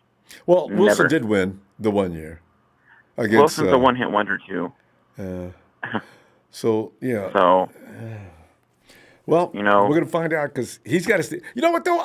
Shannon's going to try to make him be his kind of guy. He's also a passive pocket quarterback. That's what I was going to say. He's going to try to make sure that Trey stays in that pocket. If he starts galloping around and guys are open, that's going to make Shanahan lose his shit right there. I know that for a fact. You cannot do that. You're going to be injured a lot and never available. You're not going to run the X's and O's as Kyle wants because Kyle knows he's going to achieve a certain amount of success if you do as you're told. And that's who he is. And that's another reason why I stuck with Mac Jones, because he was a smart kid and picked up at the Patriots offense quickly, which is really difficult. The two most difficult offenses, I think, in this league are the Patriots and us. Yeah. You know what I mean? Like he was outsmarting Cam Newton in the film room, which ultimately ended up in his exit from the Patriots. So we got to say it though, Cam is not a pocket passer. No, it's just the truth. Anybody said Cam's not. That's Cam likes to improvise, and when he can't figure things out, he gets on his horse. This is what Kyle does not want. I'm pretty sure of that though. So, well, we're gonna find out. And yet they're gonna be disappointed because we're gonna be stuck with Jimmy for another year. I mean, come on. That's an interesting thing. I don't know why are they waiting. They're hesitant of Trey right now. Why do you think Jimmy Garoppolo is still around? Can't imagine. I really can't. Even I can't imagine. All right, Joe. Great stuff. I'll see you. Because he's broken. Friday. Broken. What's broken? Okay, anyway. Oh, the shoulder. That's true. Tony, thanks. Mahalo, my friend. Yeah. Hey, Eric. Eric. As you know, tonight's subject was the people's choice prevailed. Shanahan backed down by Peter King's investigation. Could it be that Shanahan and the 49er organization saw a PR nightmare by bringing Mrs. Jones' son, Mac, into the 49er facility and calling him QB? What? No! Eric, is that all folly? I don't think Mac Jones was going to be the pick at all. I'm going to have to disagree with Big Show. I don't think they were necessarily looking for the pocket passer. I think obviously the guys they did look at were pocket passers, but I don't think that was just the sole purpose. I think they just wanted an elite quarterback. I've always said it like this. Oh, you mean mobile quarterbacks, right? You don't think they were necessarily looking for mobile quarterback? You said pocket passers. No. Like I don't think they were looking for the like that type of quarterback. I'm just saying I think what they wanted to get at the end of the day, was an elite quarterback, a guy who could do everything on the field. I think that's what they wanted. Aaron Rodgers could do everything on the field. He's still mobile enough to get outside the pocket and make plays by himself. Same thing with Stafford, and same thing with Deshaun Watson. So I don't necessarily think that that's the, they were, yes, Stafford can move outside the pocket. He's fast enough. He can still do rollouts and things like that. Yeah, but he still has the play action. He can still do things like that. I guess my point is, I don't think they necessarily wanted the pocket passer. I think it was, they wanted an elite quarterback. They wanted to have that guy already. They were willing to give up 3 first-round picks for Deshaun Watson until I think his legal allegations, came up. Obviously, that guy likes massages way too much. But I think their second option was going the veteran route, having either Jimmy or the rookie in front of a veteran or behind a veteran. So I think, obviously, we saw Andy Dalton and Joe Flacco. Those were guys that managers looked at throughout the offseason.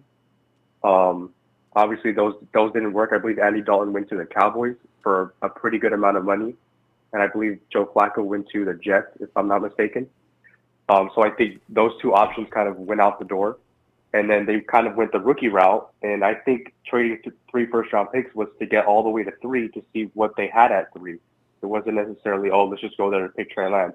No, I think they went up there to study each quarterback. I think they ultimately fell in love with Trey Lance. We heard before, Kyle Shanahan literally said, it was John Lynch that said this, it was Kyle Shanahan. Yeah, my mistake. It was Kyle Shanahan that said that he wanted a quarterback that could move like Lamar Jackson, but could throw like Drew Brees. John Lynch literally said that Kyle Shanahan, after the Trey Lance's pro day, was drawing up plays for Trey Lance in the plane. We heard that before. Yeah, we did. I didn't hear that I didn't hear anything about about Mac Jones. I didn't hear that. I honestly did see Kyle Shanahan have a smile on his face at Mac Jones' pro day. And right when Mac Jones overthrew the deep ball, he immediately had a frown on his face. And, there were the memes all over 49ers community about flashbacks to Jimmy Garoppolo overthrowing in the Super Bowl. So I don't think he really wanted Mac Jones. Obviously, it's a scheme fit, but I don't think Mac Jones is worth the 3rd overall pick. I don't think you go up that far to get that only skill set. And I think Mac that can be Jones proven. He was had at 15, so yeah. Yeah, I don't think Mac Jones, has the skill set, capable of, getting to number 3. Also, I think Mac Jones was on Alabama and then went to New England. So he's been on a very good college team, and then he went to... You know what, though? You got to give Mac Jones a little more credit because he did get to the playoffs in his rookie season. What we need to do, there's no need to... I just don't see any need to take Mac Jones down to mediocre when he achieved what he did. You know what I mean? If Trey goes to the playoffs next year, this will erase any superiority on that aspect. But right now, Mac Jones, he's not as bad as anticipated. I mean, just looking at his achievement. I don't think Mac Jones is a bad quarterback, but I think he's on the same level as Jimmy Garoppolo, a guy who's going to get you to the playoffs, but isn't ultimately going to win you the Super Bowl. I think that's how I see Mac Jones. But remember, if Mac Jones does achieve what Jimmy, because remember, Jimmy was ahead in the 4th quarter, both NFCCG and the Super Bowl. So you're going to have a collaboration there between both offense and defense to win the Super Bowl, which is the case every year. But if Mac Jones can do what Jimmy did, he's still worth a 3rd round pick. I mean, a couple of picks, no doubt about it. But we're going to see what he looks like, though, in the future. Because if he did that well in his first year, let's see the progression, and we'll be able to better tell in about 4 or 5 seasons. Yeah, but I think for Trey Lance, this is the guy. He has the skill set. I think the league is evolving with their quarterbacks.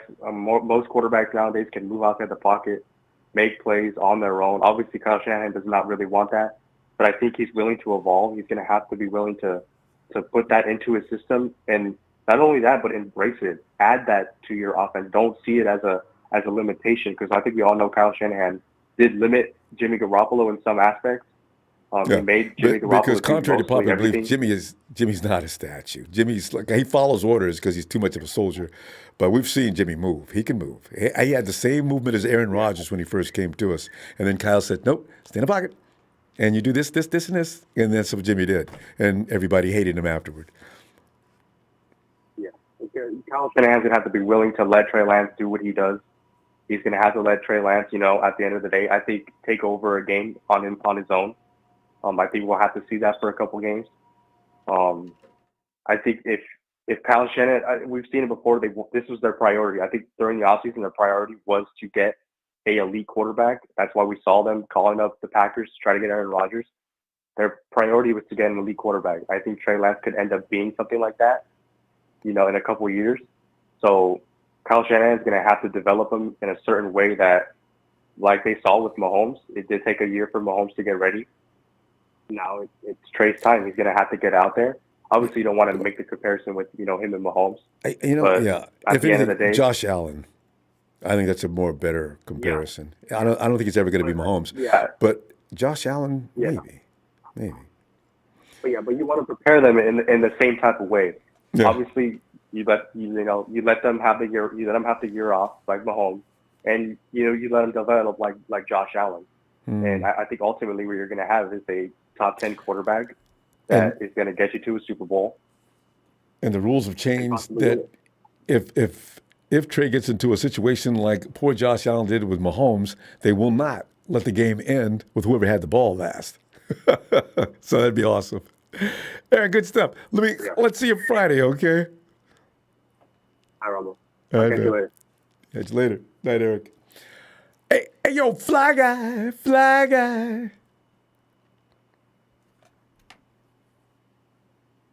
Ronbo. Fly guy, come on in tonight as we discuss and mull over the fact that it is believed by some, I don't know how many, the Kyle Shanahan and company was moved from an original decision from Mac Jones to pick up anybody and everybody, just anybody but Mac Jones. At number 3, do you believe that's possible, knowing Kyle Shanahan as we know him? Or was it more of a kind of situation where Kyle was not about to move, but then John and company and whoever else, Adam Peters and the company, Kyle, let's sit down. We're thinking that it's probably going to be a bad move if you want to go with Mac Jones. I know John told you to go ahead and make your choice is yours, but can we push this to this point? If you do this, and Mac Jones comes in and he does have a problem, we're all out of a job. Hey, Fly Guy, I'd love to hear your spin on this because I know the way you think. Give me some. What happened there? Yeah, first I would like to start with word on the street that Grant is beefing with Ronbo.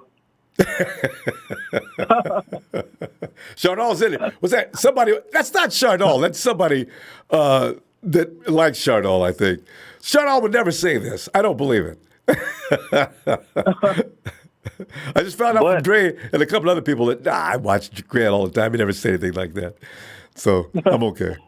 Because I like Grant. But contrary to what I do like Grant. I've always liked him. He's always amused me to death. Years ago, I used to love to go to his website, and people were just booing him and just saying nasty things. And I was actually defending him. I said, but Grant, here's the thing. I think Grant might be right on this and that. I used to go with him all the time because I used to love his honesty. But go ahead, Fly Guy. But I believe somebody did change Kyle Shanahan's mind because Mac Jones, if it's the topic of the conversation, that means there's something there. You feel me? Because we still talking about it. Yeah. That's what Kyle Shanahan wanted was Mac Jones. And at the end, somebody changed his mind. Like, you know what? I believe Trey Lance is the one. And Kyle probably like, you know what? I'm not going to argue with it. Okay, let's go with it, whatever.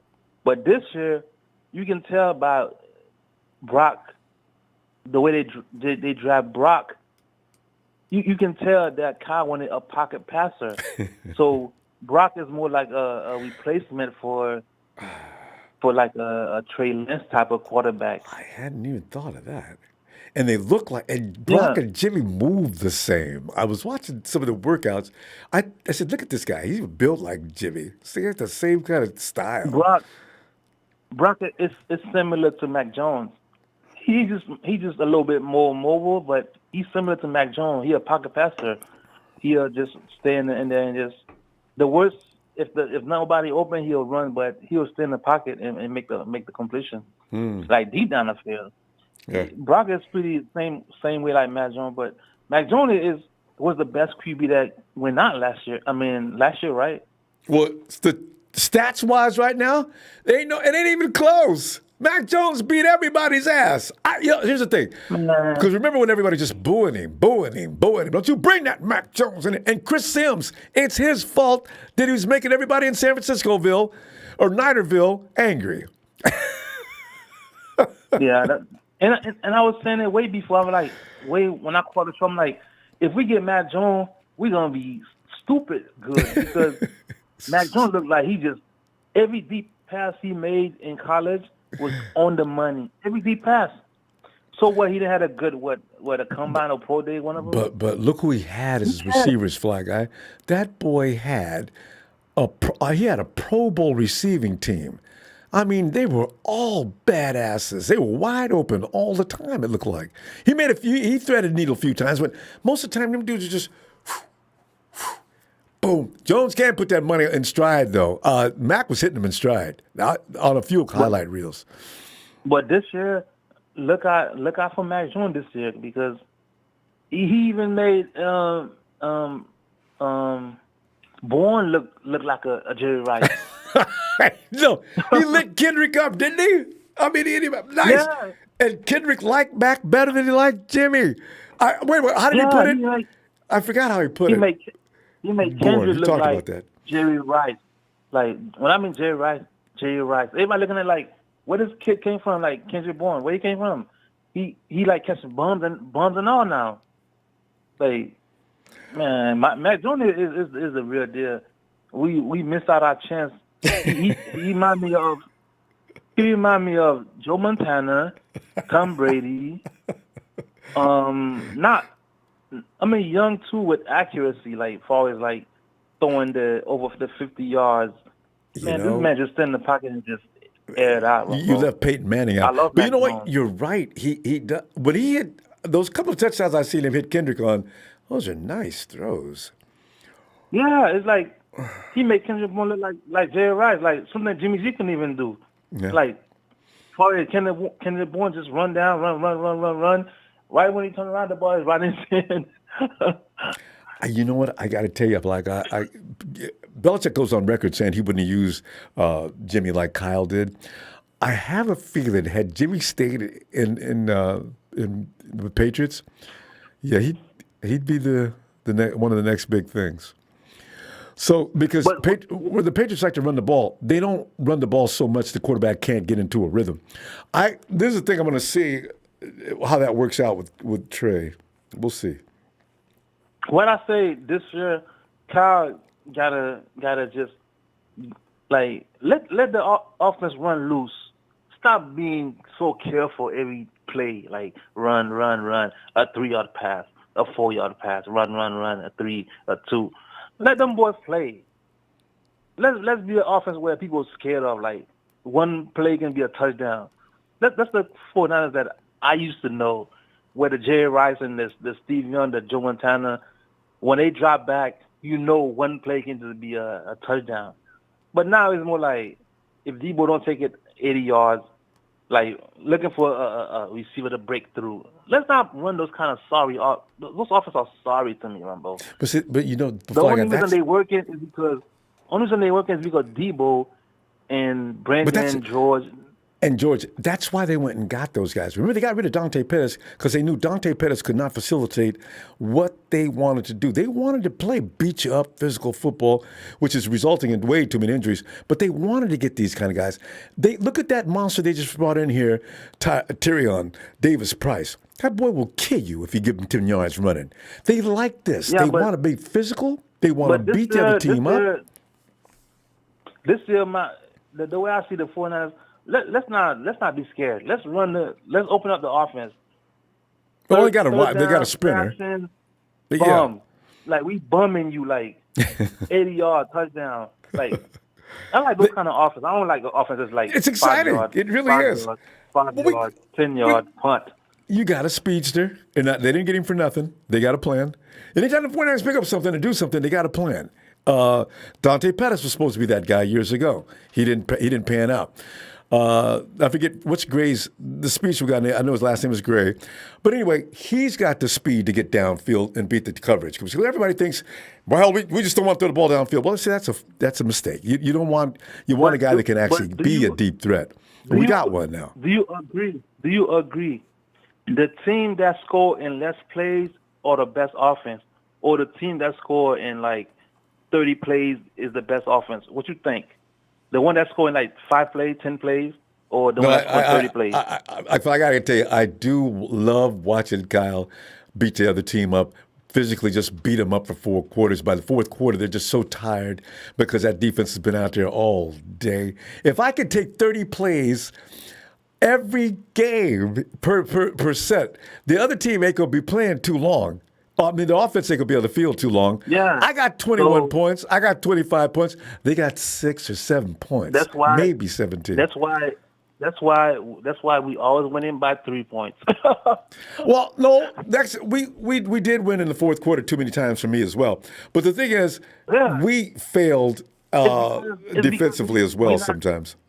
It's because we're not explosive. Like, team are really like run, boom, play action, touchdown. Yeah. We're not doing that. And where's out the defense, so Fly Guy? You know, the reason why those 3-point games sometimes occurred is because the other team was doing the same to us. You know, you get 2 teams doing that to each other, to see that clock at the end of the game, time of possession, being damn near the same, you know. But you're right. We ain't going to get far with this kind of offense. Let's open up the field. Like, we got an armed quarterback now. Open up the field, let everybody run loose. Let Ayuk run loose. Everybody run loose. Kittle, everybody. We don't want no 3 yards. You got defenses are tough. You got to be careful. And I'll say, when you see a shootout, it's usually both teams. Nobody's playing defense, so it's one way or the other. You know, it always ends up that way. But Fly Guy, let me see Friday and keep thinking like Fly Guy. I love it. I'll see you Friday. Hey, man. Hey, listen, man. If Grant think he gonna beef with Ronbo, he got something coming for him. All right. Thanks, Fly Guy. All right, man. Have a great night. And Eric Meiser says, I was at State Franchise with 70-ish fans. They let us get one thing free from the team store. I got an on-field Kittle $359 jersey for free. Thanks, Al Guido. Oh, Eric. Man, bingo. Congrats. Thanks for the contribution, too. Wow. B-Ham, get in here. Ronbo, man. Tell me about it. Jimmy G still on the roster, baby. So, well, you know what? The common thinking now amongst most people, Jimmy, they ain't going to release him day one. They ain't going to pay him all that money. Just get out of here. You know, and then you got the other conversations going on. But BM, you address that and the fact that Kyle Shanahan may have been persuaded, it's back, that conversation, to stay away from Mac Jones. And why is Jimmy G still on this roster? Jimmy G still on the roster because he a proven winner, Ronbo. I mean, barring the injuries that he's been in, I mean, 2 NFC championships, 1 Super Bowl, in which both, I think we were leading in the 4th quarter of both of those games we lost. Mm-hmm. You know, everybody gonna blame Jimmy, but Jimmy don't play defense. Mm-hmm. That's why Kowalski T hasn't signed a new contract. I really think so. They won't even talk about him. Right. I don't remember. I think was it him or Ward who messed that play up in the Super Bowl to let Tyreek Hill get behind. One of them messed it up. That was Dub for a whole lot of reasons. Dub said they ran that play 3 times. Well, Jimmy, why don't you say something to Robert Saleh? They ran that play 3 times and it finally worked. Well, then do something and get ready for that. They didn't do it. Didn't do it. But Jimmy Garoppolo get the blame for it, you know. Yeah. There's always the quarterback, just like it is in the baseball. There's always the pitcher's fault. Yeah. You know, hey, I don't particularly think Trey Lance came. I don't know where Trey Lance came from, to be honest with you, Ronbo. I always honestly thought that it was between Justin Mac Fields. Jones and Justin Fields. Yeah, I think if every 49 tells the truth, I think the biggest percentage thought the same thing. I'm gonna tell you what I think happened. I think somebody maybe from that side of the country messed around and mentioned his name. They started doing some investigation. They realized that he hadn't threw an interception in college, and they was like, "Oh wow," It's always still the level of competition that you're playing against, Yeah. So, I mean, it's one of them things. It's one of them things, you know what I'm saying, where you can look at it and say, hey, this guy is good, or hey, this guy, you know what I'm saying, he needs some help. So I think we drafted him with on the strength of him not throwing any interceptions and all this glitter and gleam, but at the end of the day, I mean, seems like we having a lot of problems out of him. I ain't really been doing a lot of keeping up, but whenever I do go to YouTube and type in the 49ers, there's always something about what Trey Lance either ain't did or has massively improved on. To me, Ronbo, I just, man.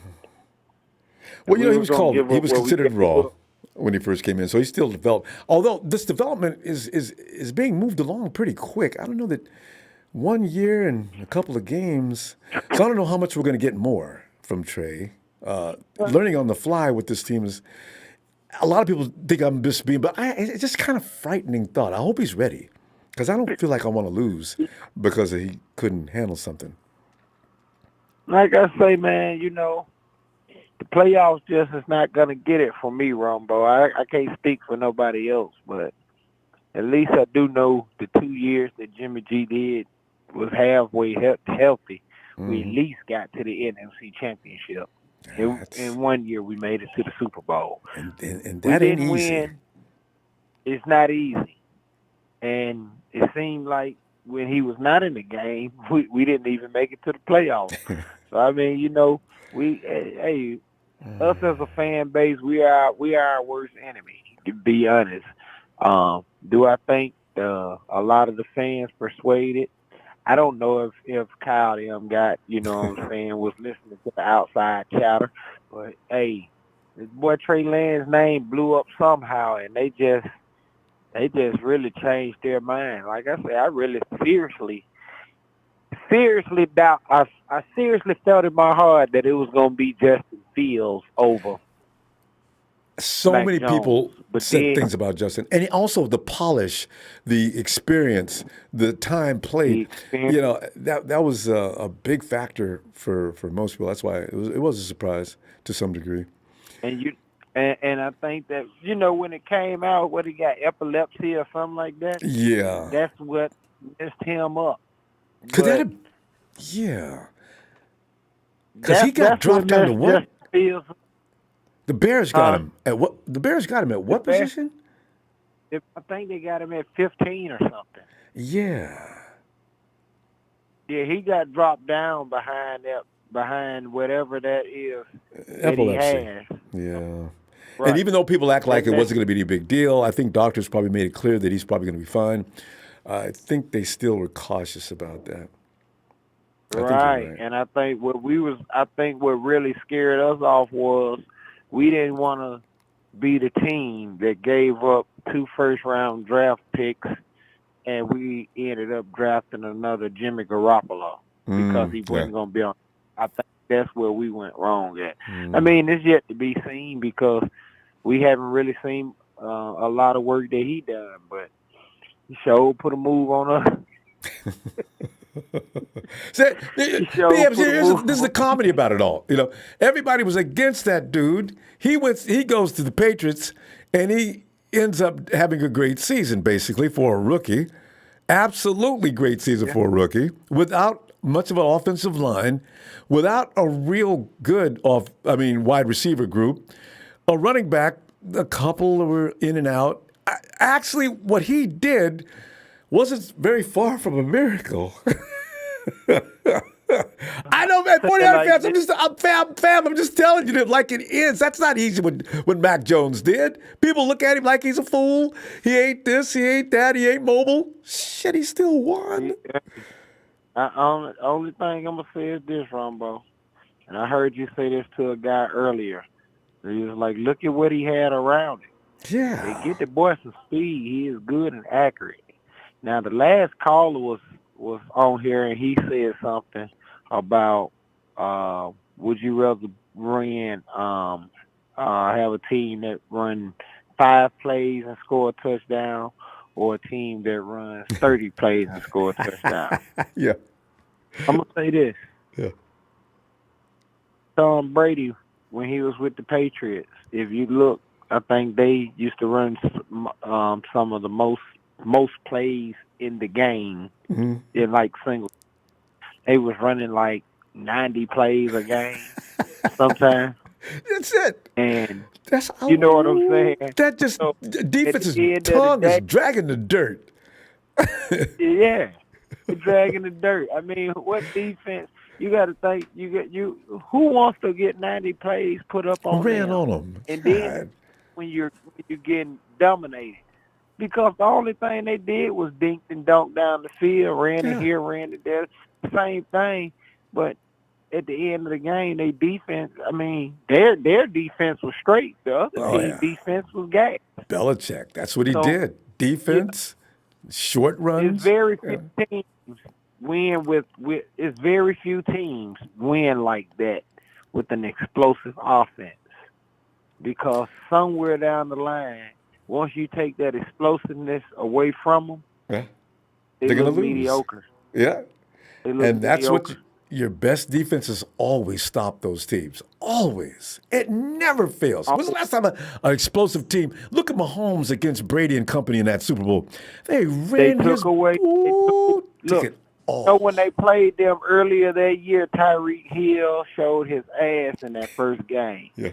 They got out there in that Super Bowl. They took Tyreek Hill away, and they took Travis Kelce away. Both of the things that make their offense explosive. Took them away, and they went out there and got the stew line and beat out of them. And Mahomes had negative how many yards running? See, running is not what saves a quarterback. It's his ability to think out there. It is. But we're going to run out of time. Always a pleasure to talk to you. Never get to talk to you enough. I'll be looking for you. If you got time, be back Friday, okay? Okay, my man. Be safe out there, brother. Love what you do. Oh, thanks, fam. Appreciate you. Be safe out there, too, in that big, beautiful rig. All right, fam. Hey, I'm at home. Oh, you're at home tonight? All right. Home tonight. All right. You rest up there. I'm going to see you Friday if you got some time. All right. Okay, man. Be easy. Hey, it's Jason making a comeback. We ain't seen him in forever. Jason. Yo, you be giving the crazy intros. Hey, what's up, man? I appreciate it, man.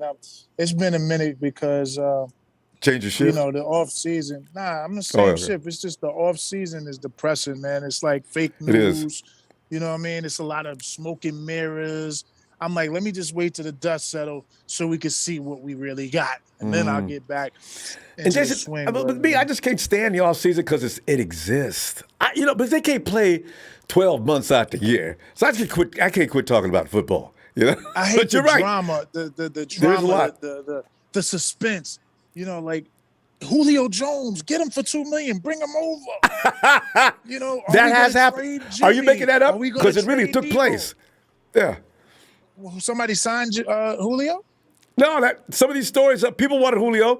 And, Jason, I'm glad you brought that up. So 49er fans can reflect upon, they need to be shamed. Stop getting rid of players that have done a job. Debo, people talk about, he don't want to be a 49er, and he can get his ass up out of here. I said, what is wrong with you? What? The receiver market is really, it's too much right now.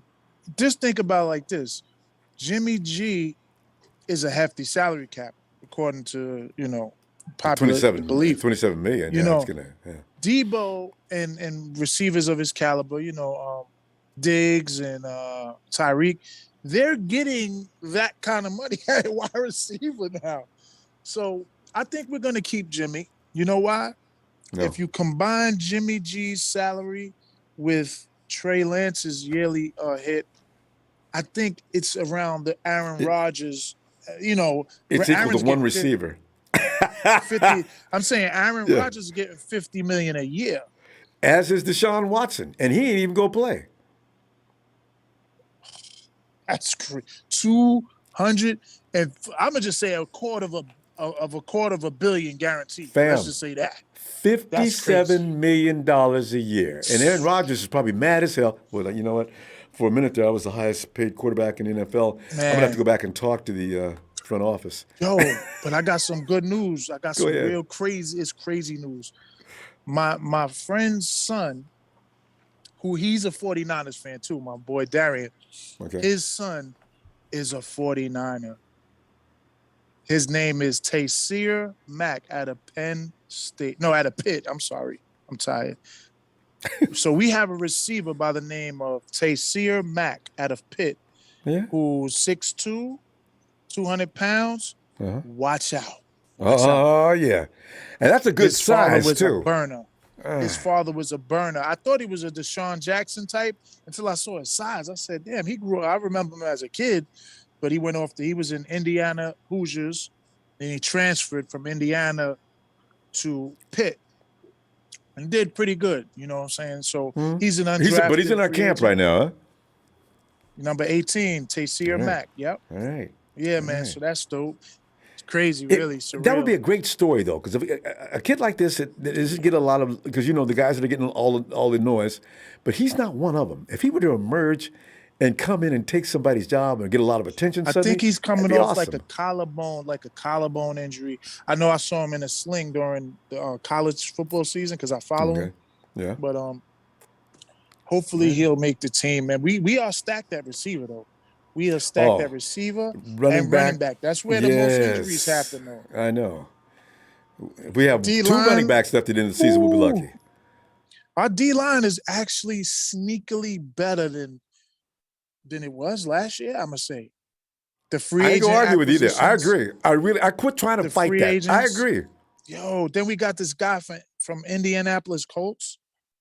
We got some front seven up there, man. We got... I don't know that we've ever been that stacked in the box like that.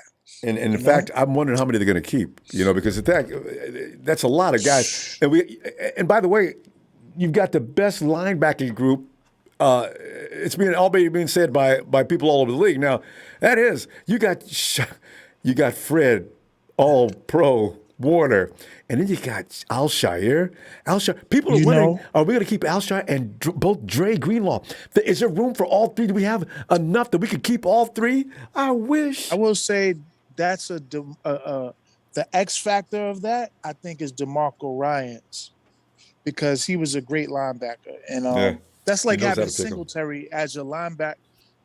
Not only pick them, but how to instruct them and develop them. That's what we need. That's why I think it's going to be big that we got. What's the quarterback coach name now? Greasy, is it? That's him. Bob's baby solid. boy. He wasn't like a world beater, but he was solid. I remember him. He was pretty solid. What did he play for? The Dolphins, I think. Maybe. Greasy, I think he was with more than one team. Yeah, he's a journeyman a little bit, but he's solid. He was solid. Like as far as mechanics, this is what Trey needs. Sound mechanics. Although he does have that, that Favre Mahomes factor. Like he can throw on the run, all kind of angles. I'm hearing rave reviews about Trey too. I haven't seen any highlights, really a lot of highlights. They keep kind of keeping it under wraps. I see. And we'll get more of those in the preseason. I mean, when workouts down the road and preseason games, we'll get to see more of that demonstration. He probably won't go buck wild because Kyle will probably tell him keep it cool, don't show people everything. But yeah, we're gonna keep Jimmy though. It's gonna be a real abnormal insurance policy. Like that's 27 extremely million. abnormal. Yeah, but it could be worse. We could be going to the guy number 7 for the if Trey gets hurt, which if we Sudfeld. run Trey Lance. Okay, see, boy, that is worrisome. I do not want anything to do with Nick Sudfeld. No, and paid him $2 million to hang around. Why, Kyle? What is? And I then they guess went and that's got why he got that Brock other Purdy. Guy. Yeah.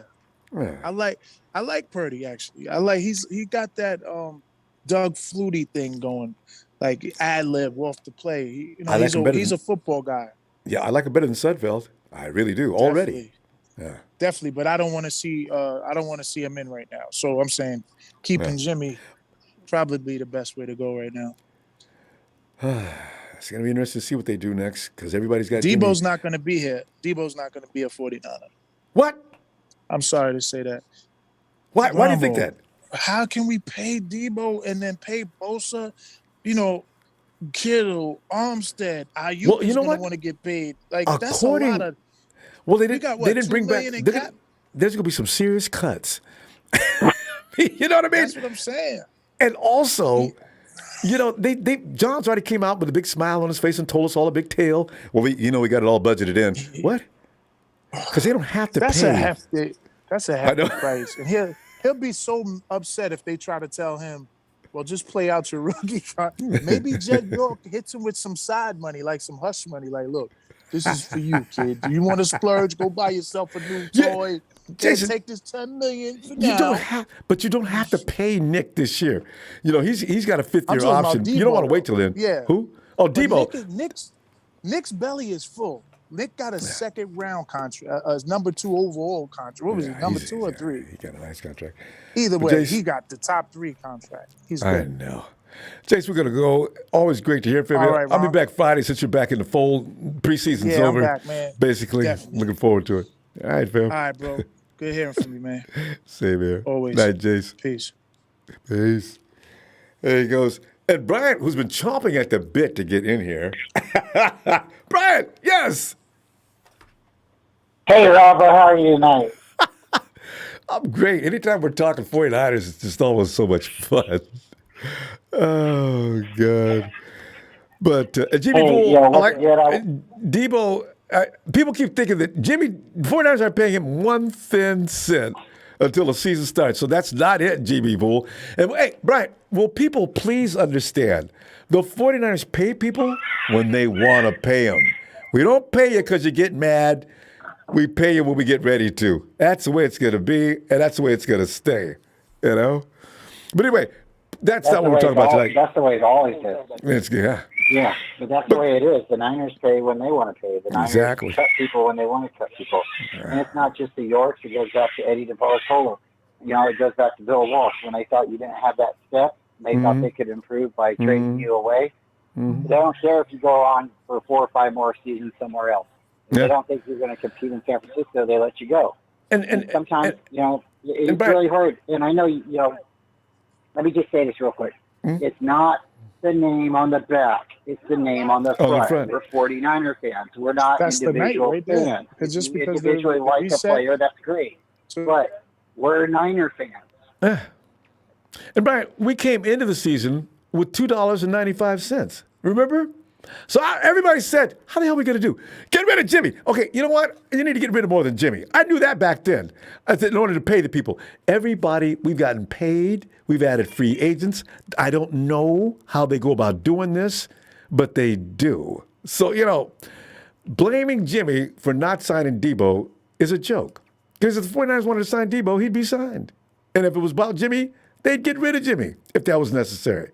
So that's why I keep saying, guys, stop blaming Jimmy for that.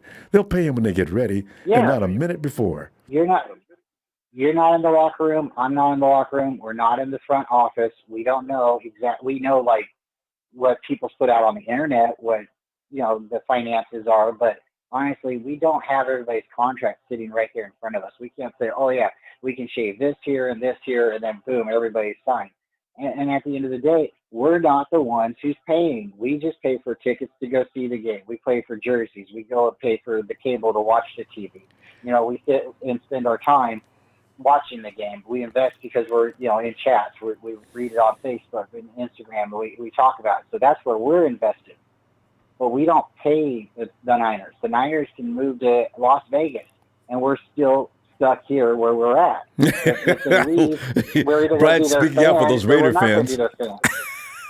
Yeah, but you know what I'm saying. It's not our decision. So if they want to keep Jimmy Garoppolo, as much as we want to pound the table and yell, that's the stupidest idea in the world, we don't get to make that choice. And I think that's where a lot of people are, so this whole season, last season, the fan base has been divided. Well, the fan base has been divided. Why? Because they're mad at Jimmy Garoppolo. Why are they mad at him? Because he lost the Super Bowl. Why are they mad at him? Because he got hurt against the Chiefs. Why are they mad at him? Because the Niners passed on Tom Brady again. Well, these aren't our choices. These are the Niners front office choices. And it's not Jimmy's fault either. The 49ers made those choices, not him. Yeah.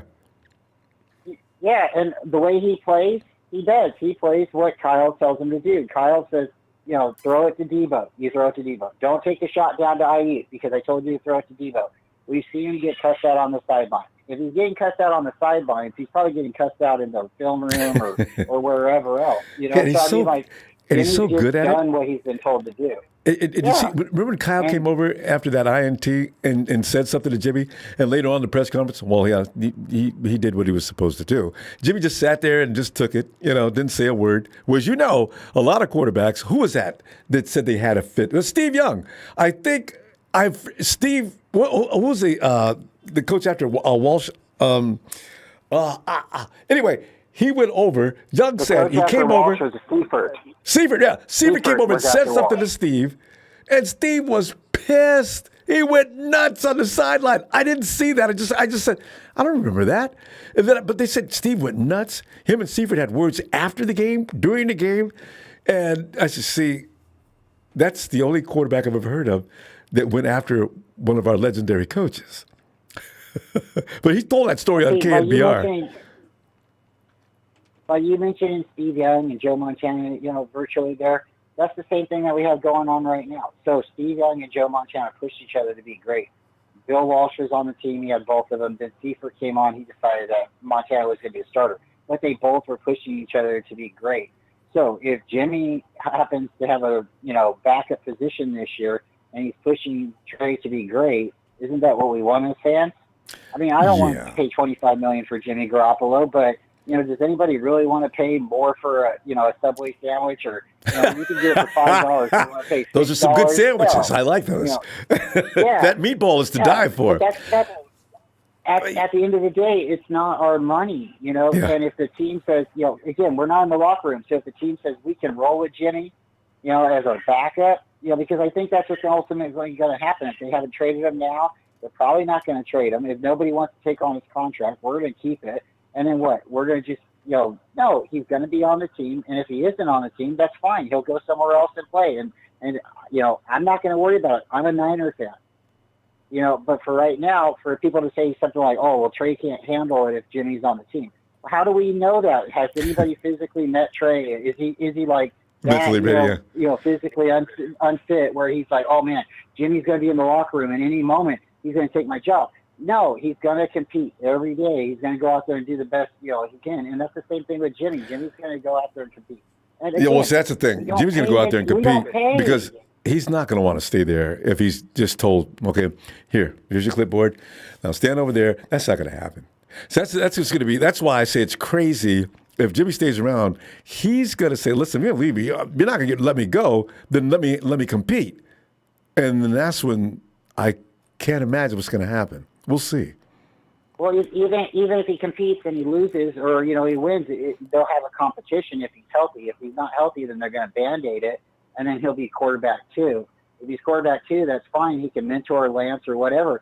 I'm just saying, hypothetically, this is what it looks like this team's heading to because they're not trading him. They're not going to cut him. If they cut him, it makes the team look bad because they could have cut him a long time ago. I know, right? Why? You're cutting him now. That's a good point. It's like, okay, they wanted to do right by him. Well, you're doing right by him. Why? Now, okay, the only way this works out for everybody is if Jimmy comes to the table and says, I want to restructure my contract for a cheaper contract and I want to be traded. That's the only way. That would work. Yeah. Because he's not going to want to stay He's there. not going to do that. Again, why do you want to go and say, I'm selling Subway sandwiches for $6? I'll take 5 now. You don't do that, you know? Somebody's paying thanks for Jimmy having me on, Ronbo. big bucks, too. Jimmy's making money. I think he's doing modeling for some shop. Yes, but Trey Lance's wages and Jimmy Garoppolo's wages together aren't nearly as much as what other quarterbacks are. I know, right? Paying. Dak, am I right? There's still less than Dak's getting paid, less than Deshaun. Everybody's getting paid less than Deshaun Watson. Aaron Rodgers, of course, is getting way more than both our quarterbacks combined. And you add a couple of George's contract in there too, I think. You know, so it's gonna be funny. Hey, once again, you know, I always want to cut it short a little bit to get everybody in here as much as possible because I like hearing everyone's thoughts and my thoughts. But shout out to Big Show. I know sometimes he doesn't have the most popular opinion, but you know, if you think about it and you listen to what he's saying, sometimes he really makes sense. And before I go, yes, Matt Jones possibly would have been the Niners quarterback if he didn't have that DUI. And that wide waist, Mac. The Niners don't play they don't play like that. The Niners don't want team members like that. Antonio Bryant got cut right after he got a DUI. The Niners don't want to deal with that. We will cut good players to have good, honest people on our team. And that's where we're at. But honestly, stay faithful, everybody. Look forward to the season. Thanks, Ronbo. Can't wait. Night, Brian. My best to the family. And we get over here now and see what Ellis is thinking. Oh, Liz. I guess I should have said L. Ellis. Whoa, Ellis. Yeah. Where you at, Ellis? Ron Bizzle. I'm talking about the latest. You know, it's like Jason said, you know, that's why I don't pay attention to preseason, man, because the drama's off the hook. The drama's still off the hook, Ellis. And, you know, it made me laugh when Peter King came up with fans may have pressured Kyle Shanahan into leaning away from Mac Jones. I couldn't stop laughing. I said, come on, man. Yeah, I can't wait to talk about this one. Ellis, did you, in particular, did Kyle Shanahan hear your pleas and want Mac and want Trey in instead of Mac Jones? Hell yeah. Brilliant. That timing was awesome. Yeah, he did. You threatened him, didn't you? I know you, Ellis. Yeah, I sent him a nice little message, you know. I gave him the Nick Bosa treatment. The Bosa, you know, they softly spoken. I got some Italian connections. Yes. I got some Italian friends, you know what I'm saying? But no, you know, to me, it seemed more of he was going for a different approach, which risky doesn't sound. I don't know. Kyle does kind of do risky things. He does kind of do stuff and take chances, but then he's also very conservative. So he kind of, I feel like this was one of the situations where he decided to maybe take a chance because he missed out because everybody keeps saying, "Oh, how do you feel when you missed out? You didn't evaluate any quarterbacks when they had Patrick Mahomes and Deshaun Watson, and he's taken some heat from that." You know, at least in the media and stuff like that. Think since out he the box, passed up on those guys and was set on Kirk Cousins. You know, so I mean, I think it was just a decision that he made. I really don't feel like it was pressure from the fans. I'm not saying that that's not possible or that could it anywhere be valid. However, I still don't think that they're going to go with what the hell we want. More so than what they feel like they're going to want to do as an organization. Especially Kyle. Because Kyle seems to go against the grain. Anytime that he sees something popular with the reporters or anybody else, it's like every week when they. So Kyle, have you seen enough now that you might want to make a quarterback switch next week? There's guys, I don't know. I've said a number of times there's no quarterback competition here. No. And then they would ask him the next week, and then he finally got mad. I says, Kyle, you guys, that's why Trey was never going to start. Because you're pissing Kyle off. Don't say nothing for a couple of weeks, and he'll probably put Trey in. Yeah. Right. But Kyle anyway. doesn't give a shit what anybody. Kyle doesn't give a damn what anybody says. He's made that clear. Yeah. He's got probably like 3% of them, that he will actually consider, and that's not enough of a percentage when you got 97 left where it doesn't give a shit. Mm-hmm. So I don't and even Kyle's consider ego is that huge, Ellis. The man's ego is huge. Kyle believes that he's a god. That if I think this way, it's the superior thought, But I do believe that some of the guys in the office came and talked to him at some point about what he's thinking. And then this thing about Kyle not sharing what his decision is 3 days out of the draft with John? What? Whoa, is that true? I mean, how do you make that stuff up? with this year's draft or last year? This past year when they picked up Lance in the draft, Kyle and John weren't telling each other what each other was thinking. You guys are the GM and the head coach. You guys 3 days before the draft, you guys still don't know what the other one's thinking? What? WTF, baby? God. Yeah, if he was going for, he was going to go for Mac Jones, I think he would have did it and would have went against the grain.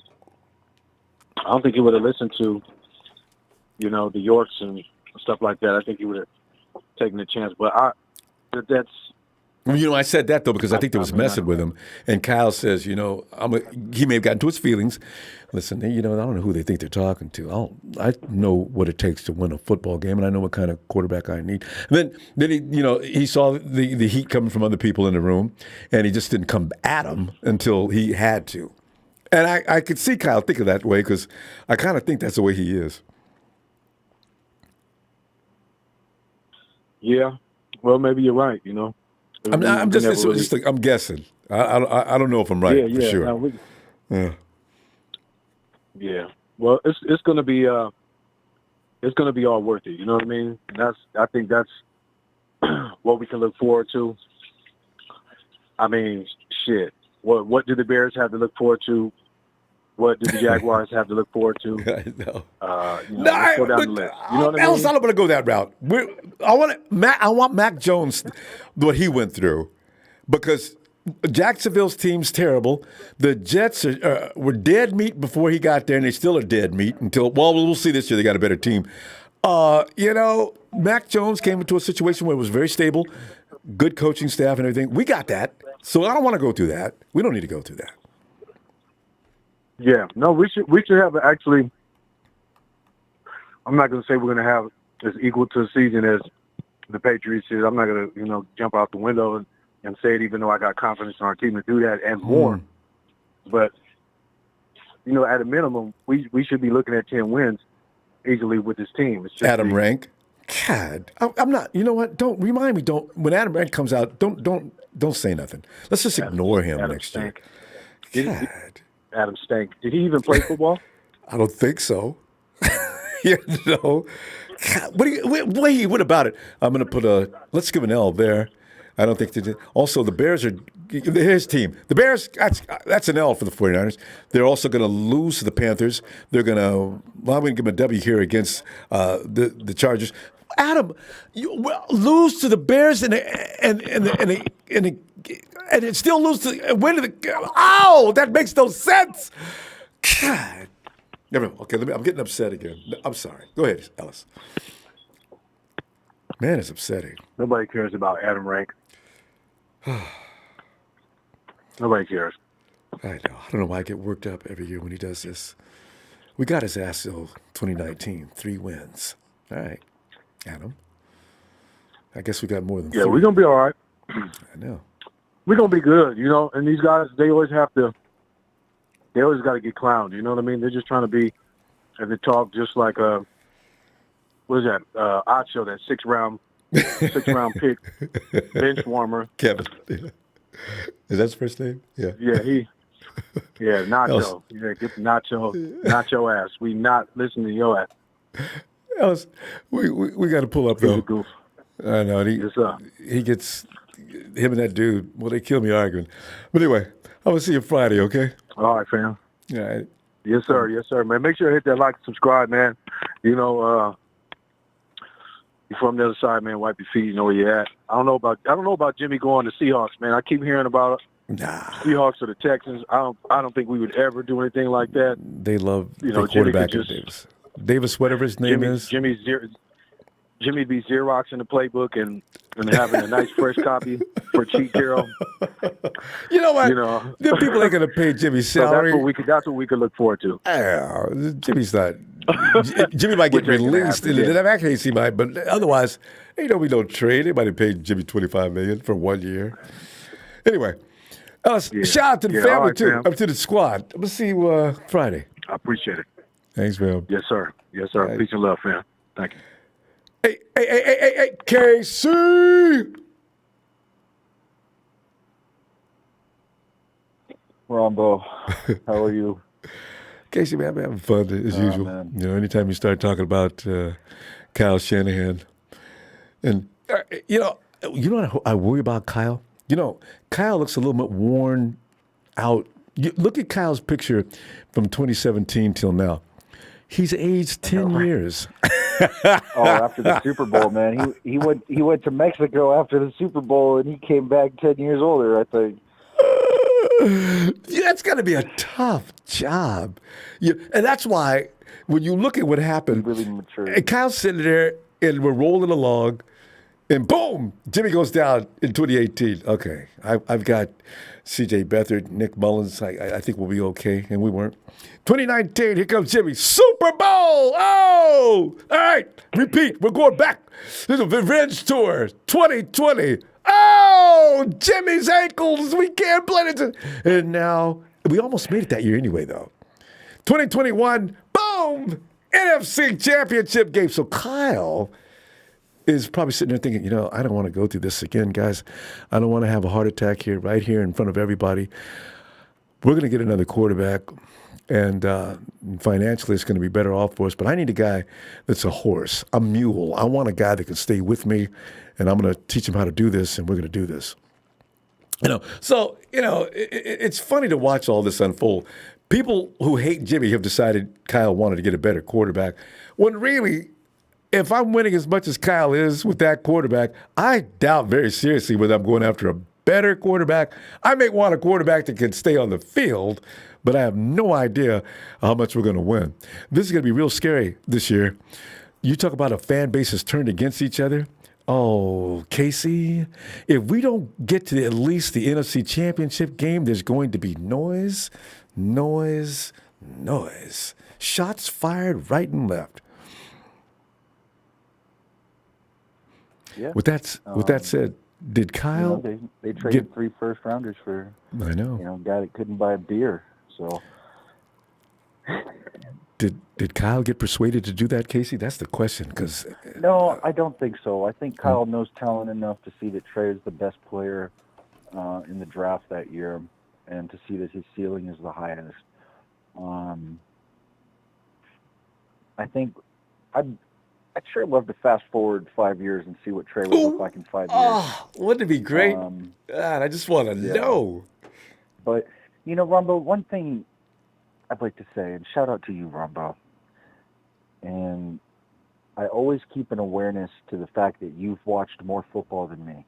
And so your perspective on the 49ers is a little bit more long-term and a little bit more downfield than mine is. And so, because I was born in 91. I don't remember Steve Ruin. 91? Are you serious? Yeah. You really are? Wow, you missed every. Well, you were 3. You didn't know what was going on. I grew up with Jeff Garcia. Woo! Yeah, Ronbo. But I think one thing that you always talk about is that what Jimmy did for this team. He took them out of the doldrums. He took them out of the Brian Hoyer days. The toilet. C.J. Beathard's. Yeah. And gave this team relevance. The respect. He He brought a certain tone to the team. He doesn't get enough credit for that, by the way. They worshipped him. They led Jimmy. Guy came from Patriotville. We love him. And they followed. They would have ran through a brick wall that year for Jimmy. He didn't even know their names. He was telling guys, hey, you know, that's awesome. And so I always try and remember that, you know, because 4 years is a long time. And so to think about what this team would have been like over the last 4 years without Jimmy, I can't even imagine it. And it's the reason why you have, you know, Jimmy on the banner next to Montana behind you. With no shame. Absolutely. Yeah. And so my question is if Trey wins a Super Bowl in the next 5 years, are you going to put Trey up there, or are you going to just keep Jimmy until 2050? When Jimmy leaves, he leaves. Here's the thing. I've already said I'm going to get Frank Gore. I'm going to get. You know what I do? I'm going to get a defensive player. I want Willis.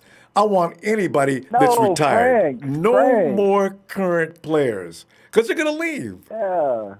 It's got to be Frank, Ronbo. It's got to be Frank. Love to get him. But, that's what I'm shopping for next. Who am I going to get? I do love me some Willis, though. Man. Yeah. Patrick would be probably my second choice. Yeah. But I think Frank is really my favorite 49er of all time. Yeah, Frank, you gotta love Frank. I love Frank. He can't go to a press conference anymore without breaking out and crying. He's such an emotional guy. You gotta love Frankie, man. He can't say 3 sentences without finally choking up. Well, you know, Ronbo, one thing I really kind of just honor about Frank is, you know, for me, I've lost a lot of weight in my lifetime, and I've done it twice. Mm-hmm. And so, you know, to see Frank and having blown out both his knees, I try and draw a lot of strength from Frank every day of my life, to be honest. So yeah, that's a good model. Yeah. Yeah. And, you know, after I lost both my parents, I look at the 49er logo and I see my family. It's terrible. Yeah. So that's what the Niners mean to me. You know, my faith in the human spirit, I don't get too deep when it's not a Sunday on the Reverend Ronbo Sports Show, but no, it's okay. My faith in the human spirit is so deep that I believe even C.J. Beathard could have taken the Niners to the Super Bowl. Even Nick Mullins. I don't think Brian Hoyer could have done it, Ronbo. I'm not going that far. Hey, I'm not saying listen, Brian Hoyer could have done it, but C.J., I still say, has one of the best downfield throws. I mean, he's right up there with Russell Wilson. Man. My God, he throws a nice deep pass. Yeah. And Nick Mullins had a good ball too, man. Nick he know the playbook and where everybody was supposed to be. He wasn't a deep thrower. No, I'm just saying he wasn't down. Remember they called CJ off the bench one time because they wanted to go downfield because Kyle Sini had a sucker on their defense and they tried to run that play. But remember that Marquise Goodwin against the Green Bay Packers? And CJ put that buddy right on the money. Oh, don't remind me of Marquise Goodwin, Ronbo. We're past those days, Ronbo. No, I'm just saying, CJ's deep balls I'm talking about. God, I'm so glad the Niners got Marquise got rid of himself. Every year, some emotional problem where he couldn't play for 2 to 3 weeks or family matter. You know, Marquise was the real diva on this team. Ain't that the truth? Even more so than Debo. I love that guy when he played, but Marquise Goodwin seems to have a family problem he needs to take care of. What? Yeah, him and his girlfriend, they're divas, but anyway. Casey, look, we were supposed to talk about this. You already answered the question, though, about whether it was the coach was persuaded to make that change or not from Mac Jones. So we got to go. I don't think. Yeah, no, I think they looked at Trey and were rubbing their hands like Bergman. I mean, they traded 3 first picks to, you know. Yeah. I don't know, man. So well, it worked. Let's see. Anyway, I guess it's my time to mosey on out of here. I got to get to my medication, and I just want to say a shout out to there's an artist from Portugal on Instagram. Her name is Rita Oak _art, and she draws Jimmy G every day, and she's drawing him every day until he gets traded.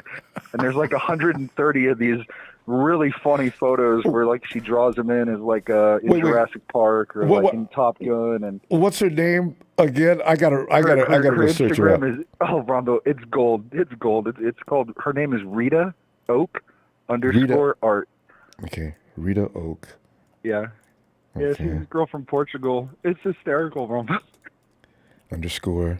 It's absolutely hysterical. I can't wait to go see this. I'm posting her up. Yeah. All right.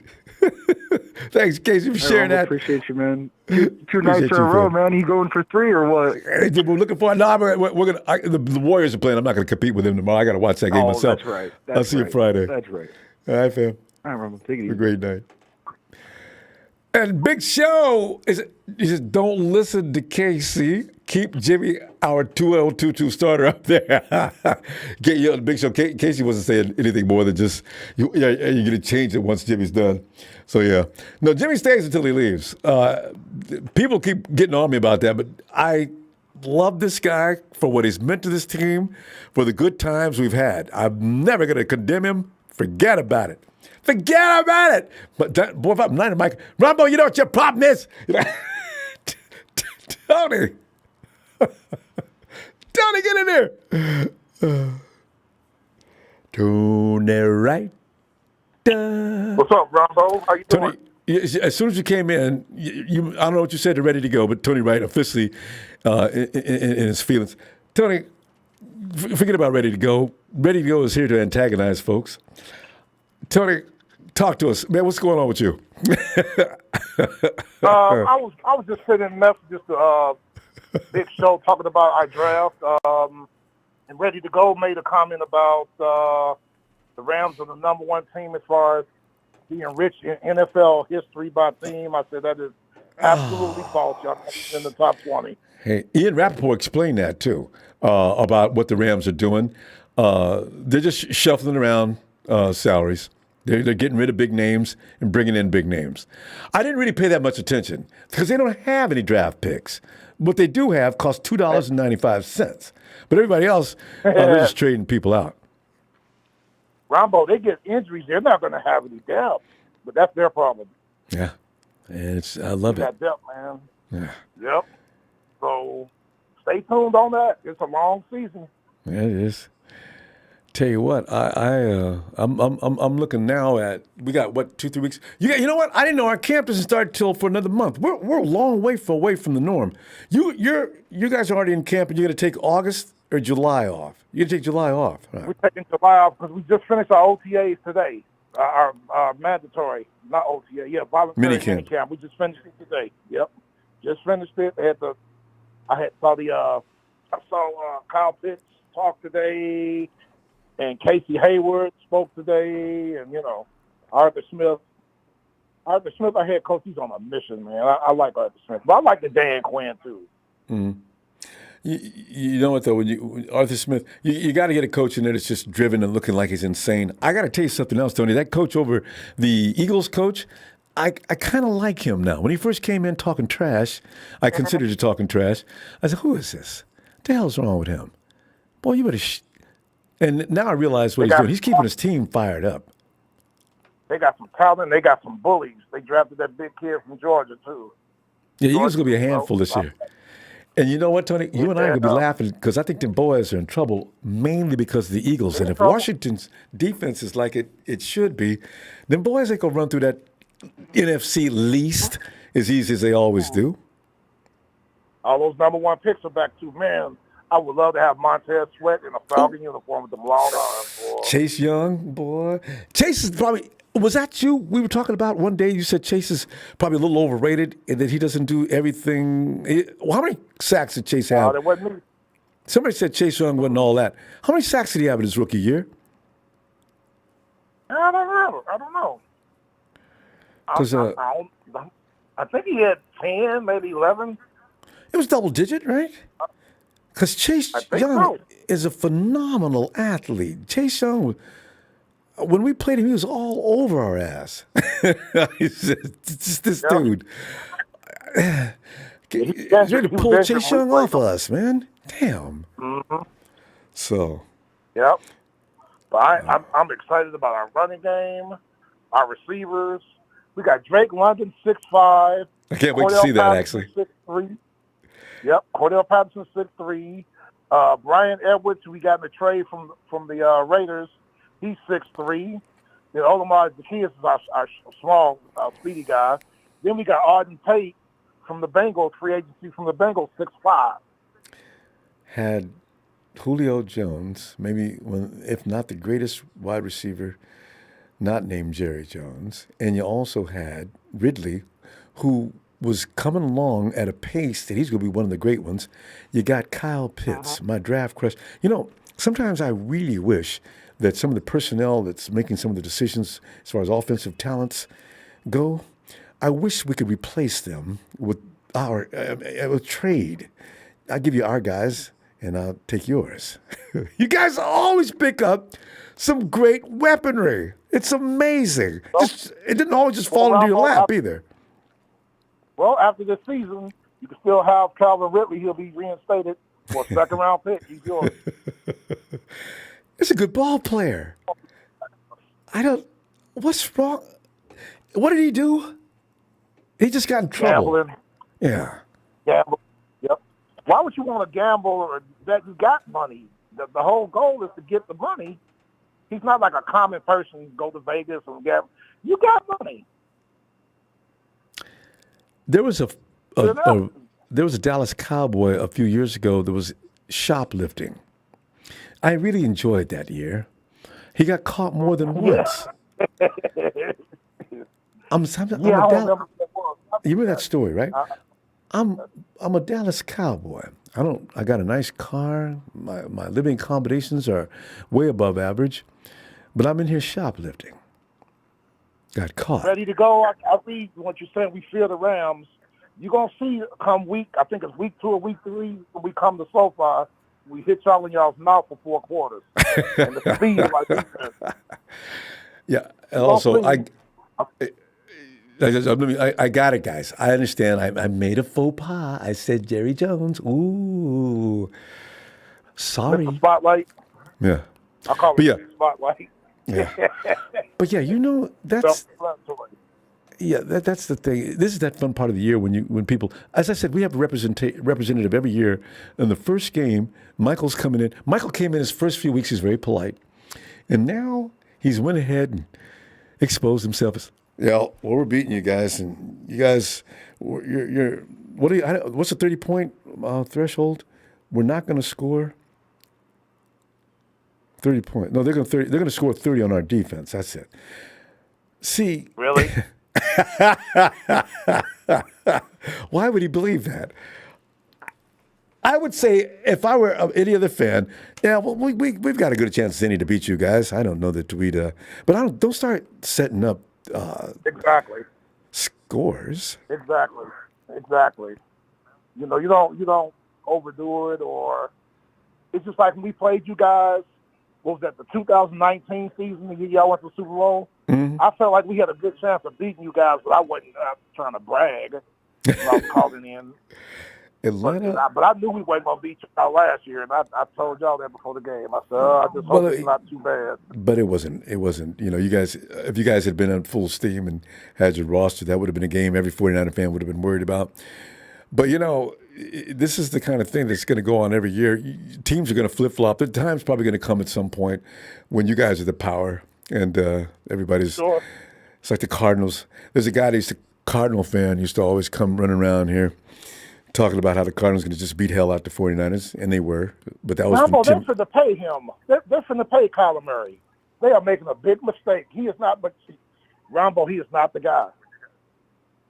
He is not the guy. He is not mentally tough to be a quarterback. He's not physically tough to be a quarterback. Yeah. But everybody hypes him. You know how they hype people today. They're about to pay him. That's a crime. Good luck with that. Good luck with that. They're gonna regret it. And when they pay him, it's gonna cost the head coach. I forgot his name. It's gonna cost him his job. Cliff Kingsbury. Kingsbury, yeah. He never got that job anyway. To begin with. Now, what kind of alcohol is this guy drinking, Ronbo? What, you want Kyler Murray to get paid? That's Jack. I'm not drinking any alcohol, sir. Kyler Murray's not mentally tough to play football. In the playoffs, he started in the playoffs 157 yards. You know what? I had already anticipated Kyler Murray going back to baseball between next 2 seasons. His body can't take it. The 49ers almost killed him that year. Little girl. He talks like a little girl, Ronbo. Quarterback's got a lead. But what are you guys going to do with Jimmy? Because they keep talking about the Jimmy Garoppolo situation. I know. Well, Kyle already said I'm not giving him away. If we can get a trade for him, we'll take it. But otherwise, I'm not trading Jimmy. I mean, I'm not getting rid of Jimmy. So I don't know what they're going to do. I really don't. But yeah, interesting. It is, ain't it? Interesting stuff. Tony, we got to go though. But let's. I'll see you Friday. I always look forward to your phone calls, and we'll see you then. Yes, sir. It's been a quiet night tonight. No Don Bird. Ready to blow is being ignored. It's kind of quiet tonight. So, he's recused us of being the Santa Clara. There's no championships in Santa Clara. See, these are the kind of things. He's 15. Ready to go. How old are you? Yeah. Anyway, Tony. Ronbo, before I leave, Ronbo, real quick, I miss Raider Carlos. I miss Texas Boy. Those guys, I like them in the chat when we mix it up. Man, they know how to take it. It's like they're gone. I hope they're hiding, and they'll be back. Seahawks fans, Tommy Testosterone. All right, I'll see you. See you Friday. I'll see you Friday, sir. Have a good one. Yeah, you too. Oh. See, because the Rams cannot say, 49ers, we have not changed our name. Okay, it's always been the San Francisco 49ers, ready to go. We've never become the St. Louis Niners or the Albuquerque Niners or the Baton Rouge Niners. You guys went to St. Louis, and it was no longer the Los Angeles Rams. Big difference. Don't make that comparison. Your ignorance is showing again. Hey, Bethel. Hey, Rumble. You see, every now and then I have to. Ready to Go is one of the few Rams fans that actually makes me stop and address him. God, he just says the most dumbest things. But anyway, Bethel. Because he doesn't know what he's talking about. If you know what he was talking about, we always bring facts to the table. I don't see him bring a lot of facts to the table. No. He's that guy that basically brings whatever he believes in his mind. Which is not usually accurate. Yeah. Yeah. So anyway, Bethel, here's the thing. The subject matter tonight was, did Kyle Shanahan make a shift due to the fact he was concerned about the pressure from the 49er fan base? Did he actually want Mac Jones? But no, okay, fine. I will take. All right, give me a choice. Here, call it heads and tails. Heads, Trevor, or Trey. Tails. Let's go with Justin. He wanted Trey because if I remember a while back, somebody made a joke about Trey Lance, and because he was doing something that Drew Brees does with the towel. And they're saying, look, Trey's already throwing in the towel, and he hasn't played yet. And then they put that, Drew Brees was doing that. So, and if I remember right, Drew Brees, when we played him, he got rid of the ball really quick. So our defense would not do what they usually do. That used to make me so mad. That's true. And we should have got him in 2019. Yeah. He was getting rid of that ball like a hot potato. And that tight end of his was wearing out one of our defenders. What was that guy's that tight end that kept getting that ball downfield? Damn it. I said, oh my. And remember, remember who knocked him out? It was Akello Witherspoon. Yeah. Knocked him the hell out. I think that's why we won that game. Yeah. Spoon! I'm still remembering you, bro. Yeah, so, and that's what Kyle wanted. And then plus, another thing is that Mac Jones, if I remember right, Mac Jones wasn't playing good in the beginning. He lost I don't know how many games. So imagine our fan base saying, "Oh, look at what Kyle did." They would have been talking so much shit about Mac Jones that they should have not even drafted him. And I don't think Kyle's gonna be that dumb to go up to third and waste a draft pick on Mac Jones. Yeah. he would have did what Bill Belichick and Tony Nagatani pointed that out earlier. That's got to be accurate. So I don't know, where this other conversation has started. It comes from and what's based in. There's some other things, though, that are along with all this that are really hard to understand. Is why. And plus, the Eagles went up to 11 to get their quarterback, Justin Fields. So. You mean the Bears? So that's another thing. Yeah, the Bears. So, and we're in 12. So, it's not that far. Not that far out. So. Yeah, it's the draft is very. We could have stick to 12 and picked up a quarterback. And Mac Jones to be exact, most likely. That we wanted. Yeah, because Belichick picked him up 15. So, and I don't think what's a smarter play? What Bill Belichick did for Mac Jones, or if you would have went to 3 and picked up Mac Jones? Who's the dumb one now? Yeah, no, Kyle Shanahan for going to the third one. Yeah, you don't do that because that would have been everybody would have made it. That's an embarrassment. Yeah. So, that's why they say the best thing you can do is you're gonna get an elite quarterback, or whatever kind of quarterback you want. You wait until the third round and you get them. Mm-hmm. Yeah, Bethel, we got to be careful about Mac Jones. See, Mac Jones may be elite. Well, give him another 2 years. You figure that first year, I don't know if it was a fluke, but if he builds on that next year and continues to grow, then we have to call it what it is. Mac Jones is a good quarterback. But the reason that he did a lot of those plays was because our man who went over there, right receiver, Kevin Bourne, was making miraculous passes. If it wasn't for him, Mike Jones would have not did what he did. Getting a lot of great stuff over there. It was because of him. Yeah, he did. So, and that's the reason why we wanted to keep him, but he went because of the money. So, but he didn't pick up that much, but way more than 49ers are going to pay him. So. Yeah. So he's a right receiver. When you need him to be clutch, he'll catch it. Yeah, I tell you, we're going to see what happens next because it's going to be like we said earlier. It'd be nice to fast forward 5 years and see what it looks like.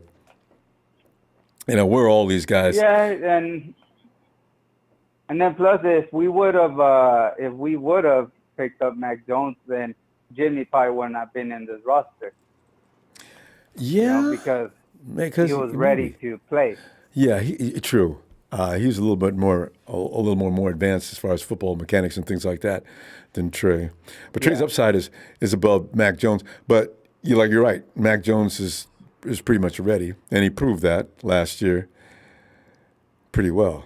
Yeah, and then plus if possibly he used Jimmy the wrong way, he probably would have used Mac Jones the wrong way also. So that's another thing that people have to think about. That's a good call. That's true. According to Belichick, because Belichick got what he got out of Mac Jones, and if Mac Jones had a little more around him, a little more talented around him, that might have been a different playoff series as well. So. But the thing is that in the playoffs, he got his ass whooped. They put 53 points on Mac Jones. Well, not Mac Jones, the defense, because for one thing, that defense killed the Patriots' offensive line. Wasn't all that, and they were after Jones like crazy. Yeah. And he didn't have any chance. He looked like Jimmy against the Rams and NFC CG, but we still almost got the Rams. Damn them, lucky. God, the Rams don't know how lucky they are. They're so lucky. But anyway, I'll tell you what. Let me see you Friday, Bethel, if you got some time, and we'll talk more 49er football. All right. Night, Bethel. Always punch the like, and let's go, man. Indeed. Kendrick Bourne forever. Night, Bethel. International outlaw. It's him. It's the man we call Jack. Jack! I'm just here so I won't get fined, man. I'm just here so I won't get fined. Well, good. I mean, you know. We got all kinds of shit going on with George Kittle wanting a second bye and other people calling him going crazy and saying nowadays everybody's a pussy compared to back in the days when there was 2 a days and all them days. Yep. You know, and you know, you got NFL.com saying we're going to go 9-8 during the season. That's Adam Rank. He's on his own, Jack. Don't blame the entire network. Just him. God. They love messing with us, man. But I've called you on a record-breaking number on the show more than anybody else in more countries than anybody. I mean, is there anybody else that you could think of? I've called you from crazy places like Czech Republic, France, Spain, all over. I'm still waiting for you to call. I think I was in Sri Lanka and I called you. I'm still waiting for you to call from Cuba and say, listen, I got to keep it down because the Cubans don't appreciate crazy, man. I American might actually football. end up in the Bahamas. I might end up in the Bahamas. That might be fun. That's crazy that you mentioned You know, no, really, the Bahamas. What the hell? Hey, who was that? Who was that guy that was drinking that alcohol? What the hell was in his alcohol? What was he? Who was that again? Somebody got accused of drinking. Who was that? That was Tony? Yeah, Tony got. Oh, you accused him of drinking. Jack, why did you say that? Don't you hate when that happens?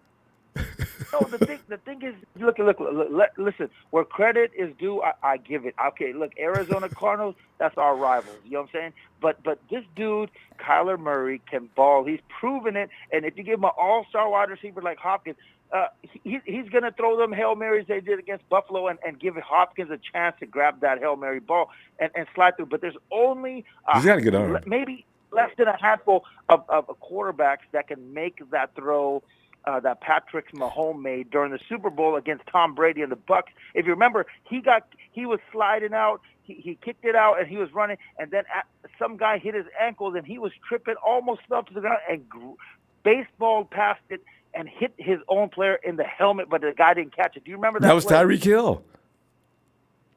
No. It wasn't Tyreek. It might have. I don't think it was Tyreek. The ball but it might have been somebody. Gets stuck in his grill. He's standing right in the end zone. Ball hits him in the face and hits the ground. I saw that. That was Tyreek. Yeah, but it was Patrick Mahomes when he fell. You can go back and see it.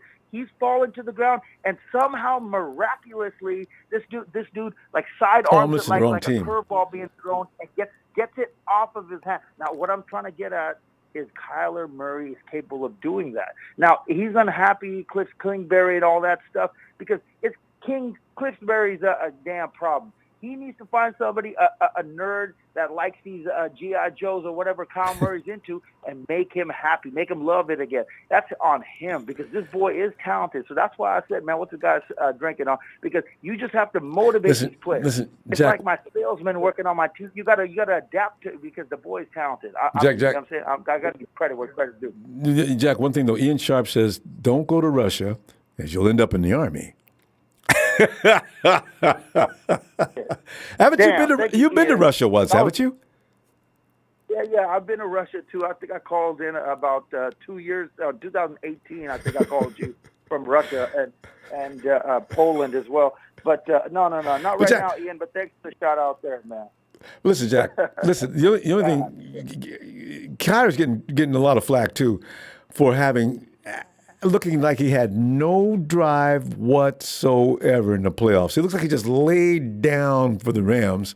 And then a few weeks later, he's like, I need to get paid way more than this contract. And I was picked number 1 in the draft, but this is not enough money. I am Kyler Murray. You guys going to pay me or I'm not? You know, Kyler just copped an attitude after having that dismal effort. And, you know, I can't get mad at him for losing. I'm talking about the effort. Did you watch that game? Kyler, are you serious? He didn't look serious at all. And I'm not seeing a quarterback that unserious. He didn't, and that's going back to That's going back to, again, he needs somebody in the building, whether it's assistant head coach, like we just brought in Anthony Lynn. Some guy, okay, look, we lost McDaniels. We're going to bring in Anthony Lynn, who's going to bring the pain like Ron Dane back in the days. Shout out, you know what I'm saying? But running back. But he has to bring somebody in to make this guy function, keep him motivated, keep him happy, keep him focused in the damn thing, and say, listen, man, we are going to do something incredible, a LeBron James thing in 5 years, so we have to do this shit now. So that's why I think it's a lack of motivation, in my opinion. And, you know what I'm saying? That's fine. But moving on passes, dude, because he's still in the NFC West, and we're going to get that ass again, is going back to Debo. I love our front office because, look, Debo was doing all this crazy stuff, trade me and blah, blah, but he showed up when it was mandatory. It was only $100,000. That's a lot for his contract, but he showed up. Our front office is different than the Arizona Cardinals because we are not going to fold. We're going to say, listen, we did the same thing with our linebacker, Fred Warner. We did the same thing with Whoopty Whoop and him. George so Kittle. Look, he turned up, and you know what I'm saying? So it's how you manage these guys, man. And everybody, I do not hate the Pac-12. I don't know who the hell said that. But, listen, I thought you were the one defending him, in fact. I have an issue with the Pac-12.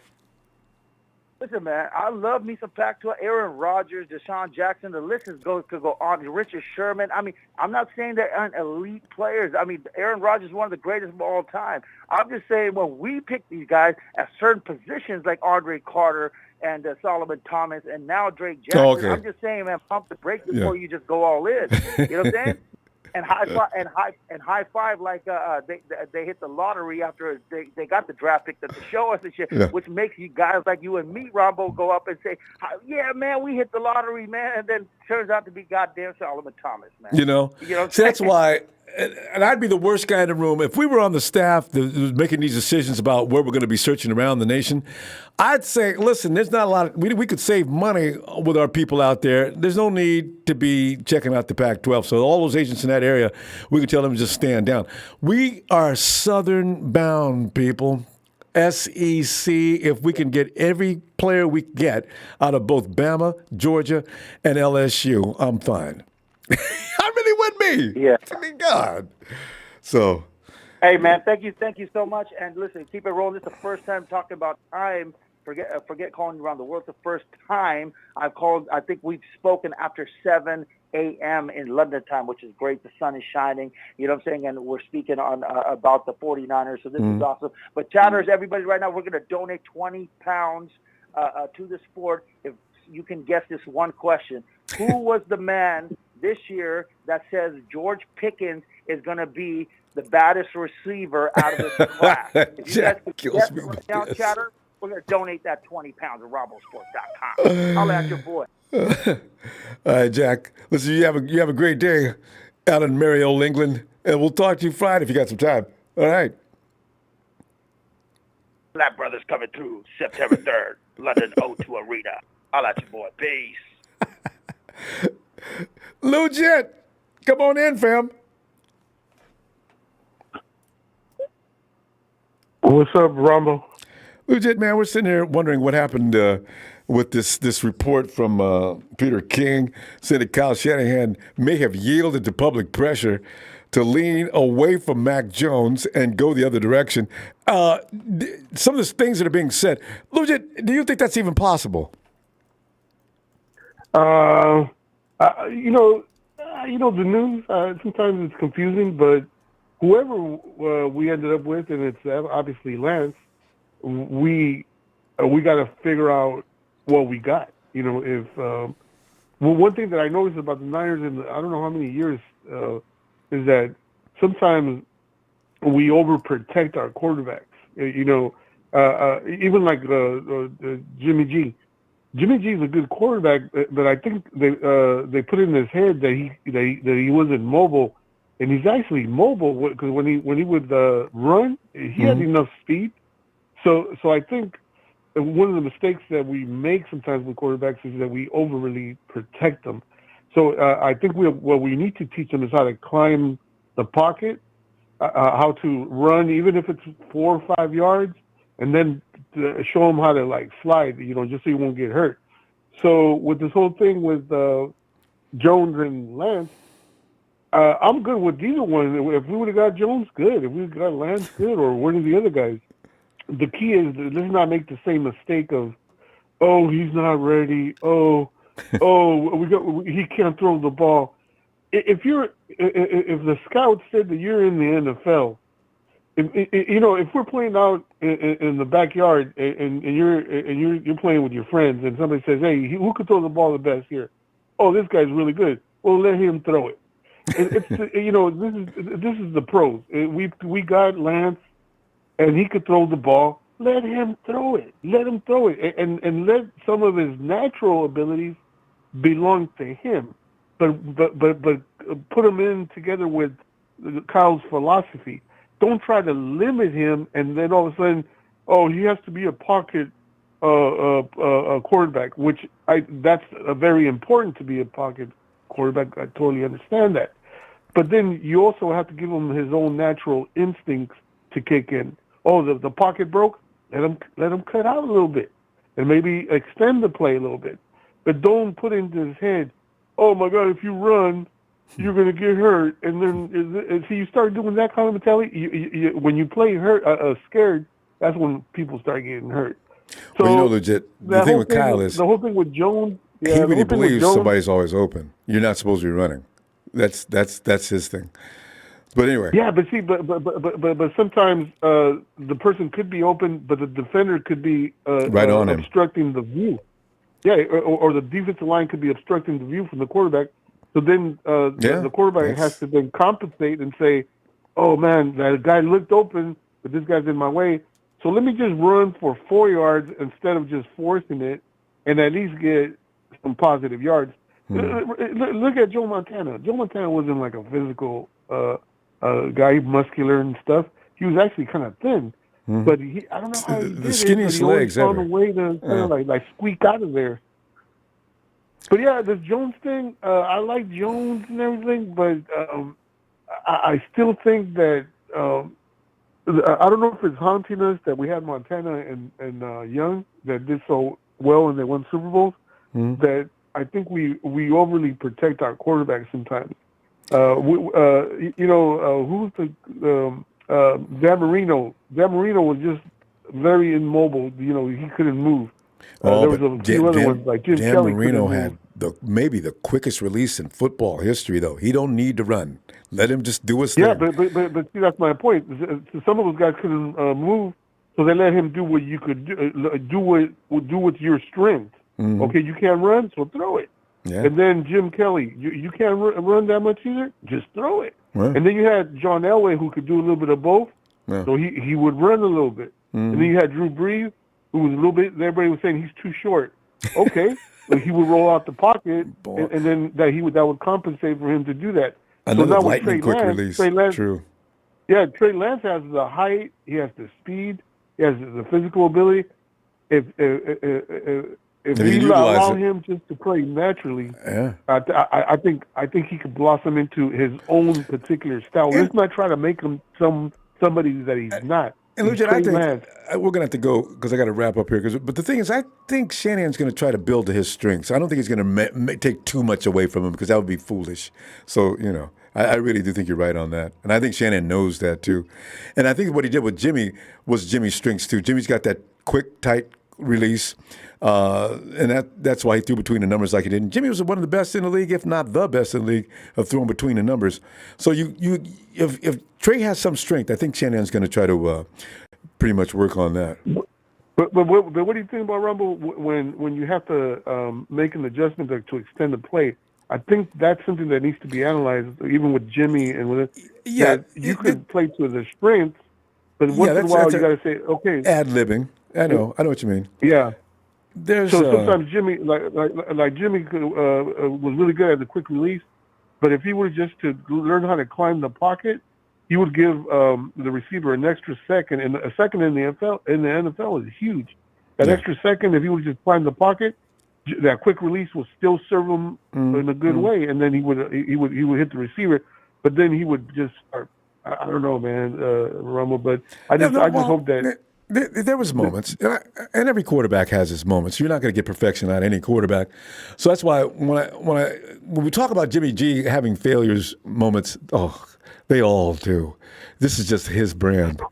Well, Lucha, we're going to run out of time. What do you think about this, Rumble? What do you think about? We really got to go though because I'm running late. I didn't realize how late it was. Okay. So let me see you Friday, okay?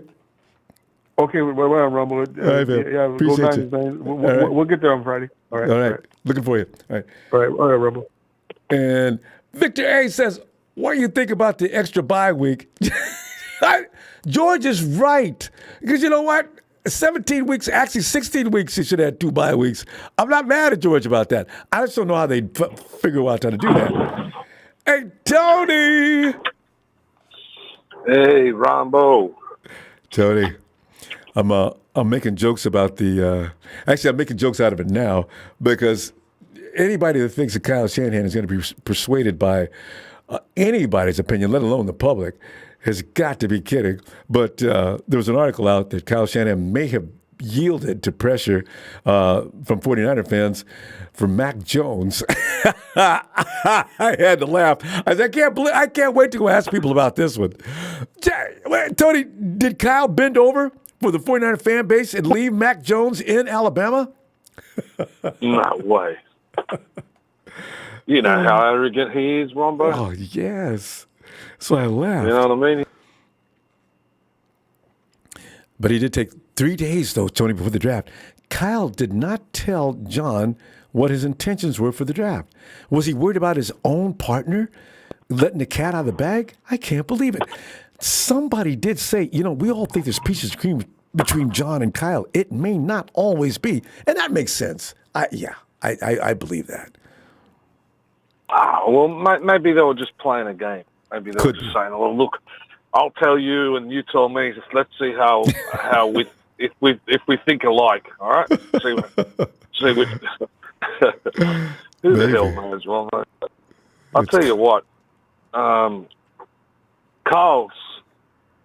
bought himself another year. He's bought himself another year at the 49ers by getting rid of Jimmy. Mm-hmm. Because he can say right at the beginning, I wanted what was his name? I wanted Jones. Kirk Cousins. You gave me Kirk Jimmy Cousins. G. Yeah. I wanted Mac Jones. You gave me Trey Lance. At some point, Jed Joyce going to call him out on that. All right, Kyle, listen, I'll tell you what we're going to do. We're going to get you another quarterback, but damn it, if you come at me with the same so excuse, you are so done. Because, Exactly. I mean, I got, like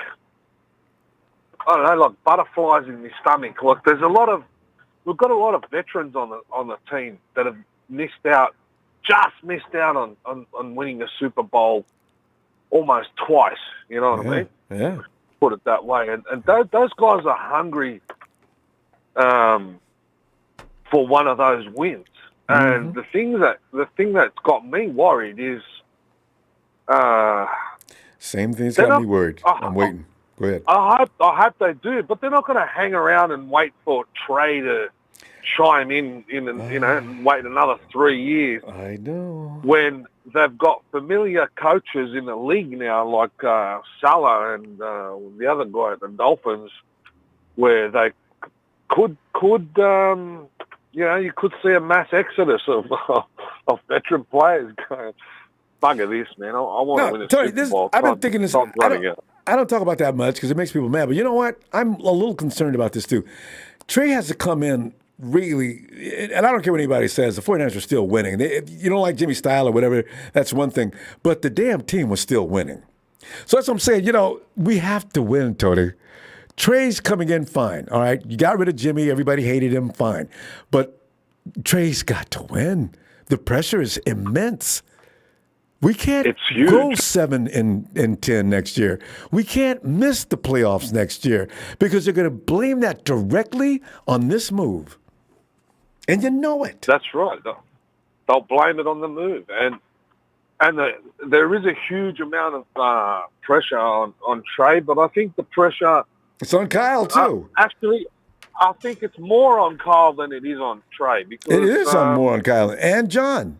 They made this move. Because he's the one that went with that move. So, but hopefully, if Kyle pulls his head out of his ass and just plays to Trey's strengths, and he knows that we've got a rocket side coming into this year's competition, and all he has to do is simplify it enough so that the team can carry him, and he could, give him some clear shots, and ease him into the season, and hopefully we get to the pointy end. We make it to the playoffs, and hopefully somewhere miraculously we go to a Super Bowl. And the thing is, Tony, blaming the quarterback, this is what we do. The thing is, that whole unit, defense has to do their job. You can't give up 10 points with only a few minutes to go. The whole thing has to come together. This is why I always, when people start blaming one guy, Jimmy's fault, I say, damn it. Did you see what took place during that game? You didn't see anything else going on. You didn't see Cooper Kupp having a career day. You didn't see Kwaski drop a pass. You didn't see anything but Jimmy. And that's why I said, what the hell is that? Do you understand this game of football? And that's why, same with Trey. He's going to have to do his part, yes. But everybody's going to have to do their part. And that's what's going to be the problem. Is the team going to play with the same vigor and zeal next year? Because they've got to still have confidence in that QB. Yeah. Well, look on the other side, Ronbo. Imagine our O-line is crap and we can't put any points on the board, but the D-line's playing its head off. All right, the D-line's going to drop off. They're going to say, man, who are we playing for? These guys can't even score a touchdown. That's what I'm talking about. That's the kind of thing. These are the things that come together as a cancer that eats the team up. If there's faith lost on either side of that ball, then there's going to be a problem. I don't know. I'm like that. I like to be pessimistic before I'm optimistic, if that makes sense. You know what I mean? No. And then these are all possibilities. That way the wins are a lot sweeter. You know what I'm saying? So think of the this worst. Is speculation. Then, we're going to be fine. Yeah, it is speculation. But like I said, Kyle's bought another year on the 49ers. So let's see how he plays this one out. But I hope to Christ that we don't lose some of our big name players next year. We can't lose any more. And you're right. Next year's the year to be looking at. People are human. At the end of the day, Ronbo, they get itchy feet. They want to win a Super Bowl, and they go, bugger this, I'm going with Salah. I'm going with especially some of the older vets. But Tony, we're going to go because, as I said, I got to get out of here. But listen, I'll see you Friday, and let's see what develops between now and then. All right, brother. Shout out to everyone. Hey, and the Rams couldn't even pack out a bloody football field after they won the Super Bowl. Who are they kidding themselves, man? Get out of here. They got to keep talking. Have a great day, Tony. Cheers. Bye, brother. Cheers. Hey, Howard. You. I love when he does that. I got to record it. Grabbing a big dog. Hey, Howard. I was going through the dailies like I always do, and I ran across this one. I said, what? I can't wait to ask people about this one. Says that Kyle Shanahan may have yielded to the pressure of 49er fans as they were, they vehemently against picking up Mac Jones in the draft. This is cute. This is fun. Let me go ask people about this one. Did the 49ers get scared? They was going to get Mac Jones and then changed their mind and went and got Trevor? Or Trey, I'm sorry. I don't think so. And I don't either. It's just like because everybody has this perceived notion that Kyle likes these typical quarterbacks like a Kirk Cousins. So if a Kirk Cousins or there's a quarterback that reminds him of Kirk Cousins, and that's Mac Jones to them right now, is like okay, yeah. That was a comparison. This is who Kyle actually really wanted. But the fans or were like, my favorite, we don't want Mac him. is no better than Jimmy. That's my fave. He really isn't. Well, the thing is, he really isn't. But the problem is that's not really a bad thing. If we could get to the finals, then anybody could win that game. It all depends who makes the least mistakes or who blinks first, right? So that's not a bad thing to say about Mac Jones. So the one thing I could say that Mac Jones hasn't done was actually just carry a team and win. You know what I'm saying? It's like the defense has been the main factor for the Patriots. You know what I'm saying? It's always been that foundation. And the run Patriot game football, helped out a lot too. Except for the year before last, when they got their brains beat out, which is very strange. But yeah. Yeah, but they were still somewhat respectable. You know what I mean? It just they didn't have what can I say? Consistent quarterback play, and of course the injuries to Edelman too hurt them as well. But as far as Mac Jones go, I mean, he has the comparable numbers to Jimmy last year. They damn near married each other. And 3,800 yards. Yeah, that's true. You saw what happened in the playoffs when Mac Jones got to the playoffs. He disappeared. Well, but Jones had Kendrick Bourne and somebody else maybe as a receiver. His offensive line was suspect. That's why I gave Mac Jones credit, and that's why I think they got to the Pro Bowl. People say, you know what? You give that boy an offensive line and maybe one or two more receivers, he could be dangerous. Because at Bama, Jones had an all-star crew of receivers, which is why he got won the championship and thing. So yes, that's what helped him look excellent. Like it's just. You know what I'm saying? When you have a whole track field on your you're throwing to, it's easy. Four of them. All of them was, All-American, man. They was good. Wicked. Just wicked, man. Just wicked. Like, it's not even fair. It wasn't. Shoot, the same guys Tua had, too. Yeah, but I did want that one that messed up. Henry Ruggs. Oh, I've been wanting a speed dude for so long, and Mac Jones had him. He had the dude over with the Eagles. There was a third guy involved. He was a bad boy. Jesus Christ. Bama just gets everybody. And then what made me laugh so hard, Howard, Bama's I think he went after the coach in Texas. There's a lot of recruiting going on in Texas. It's probably not somebody I ought to look into. What? Lou,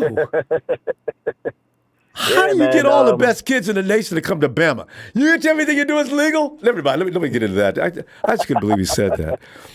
But anyway. Yeah, man. But yeah. Oh, yeah, and top of that, he had Jerry Jeudy, too? Yes. I believe. I think that was the same year. Wow. Yep. Stacked. So I'm a kid playing. I'm a good wide receiver or anything else.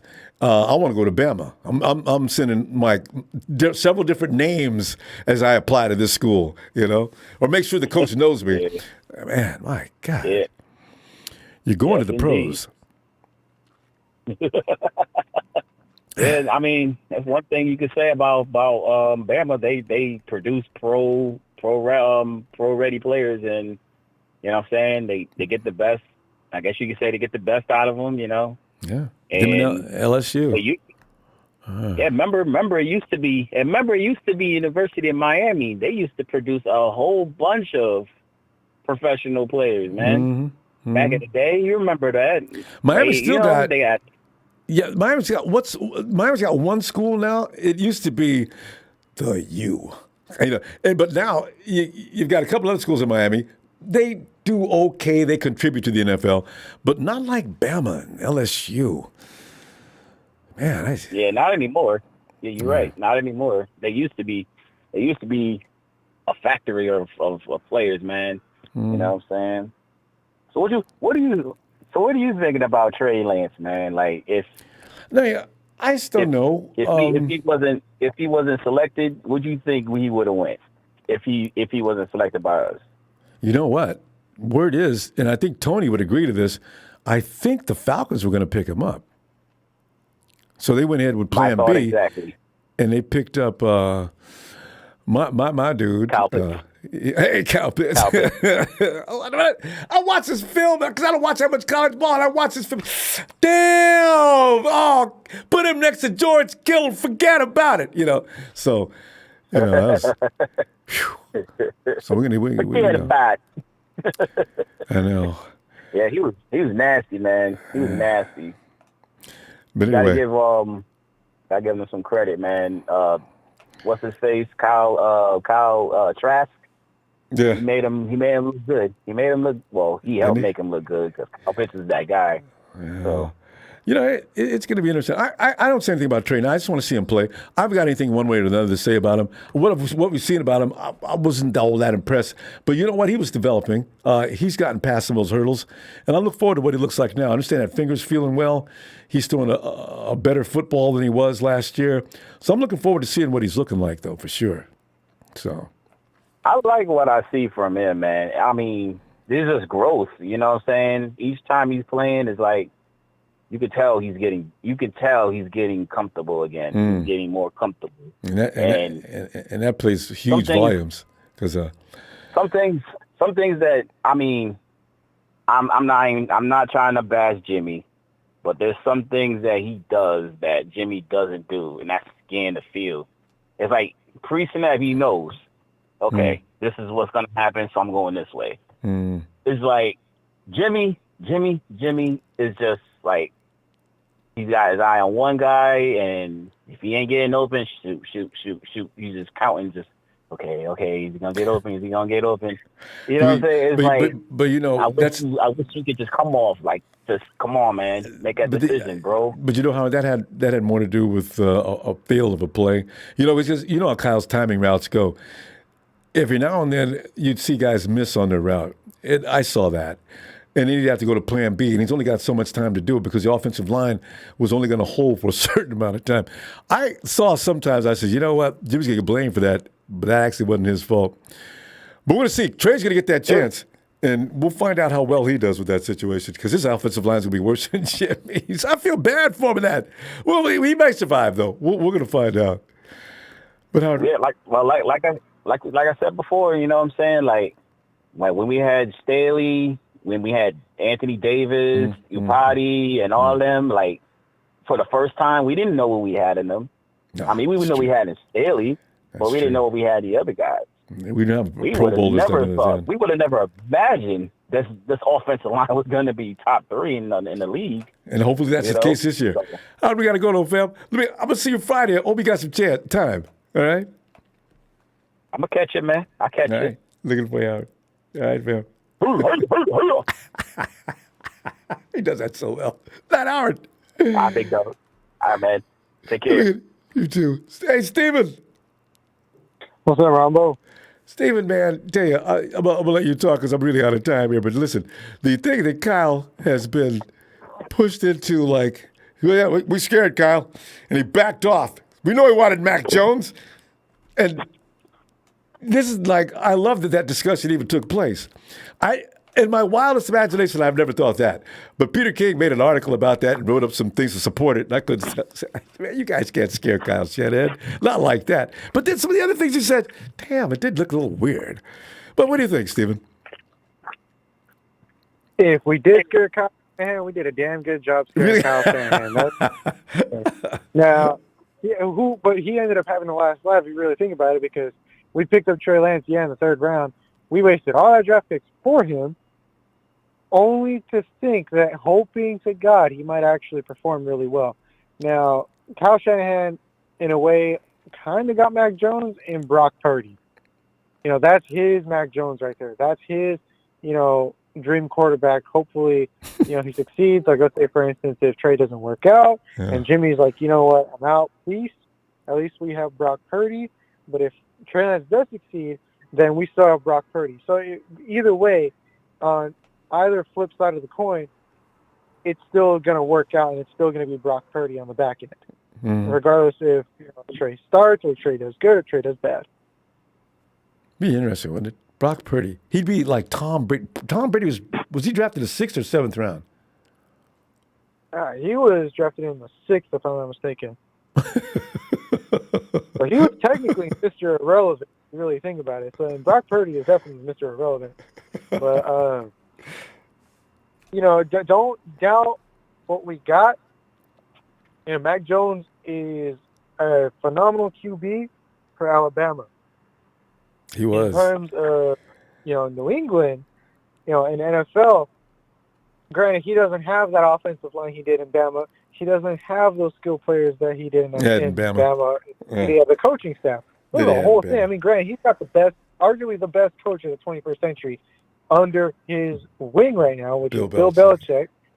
But I mean, I would rather take Trey Lance, so to speak, than Mac Jones any day going forward. From what I've seen, from what how everything plays out. I mean, we need an acrobatic quarterback. I mean, we have arguably the toughest division ever, and it's so not now.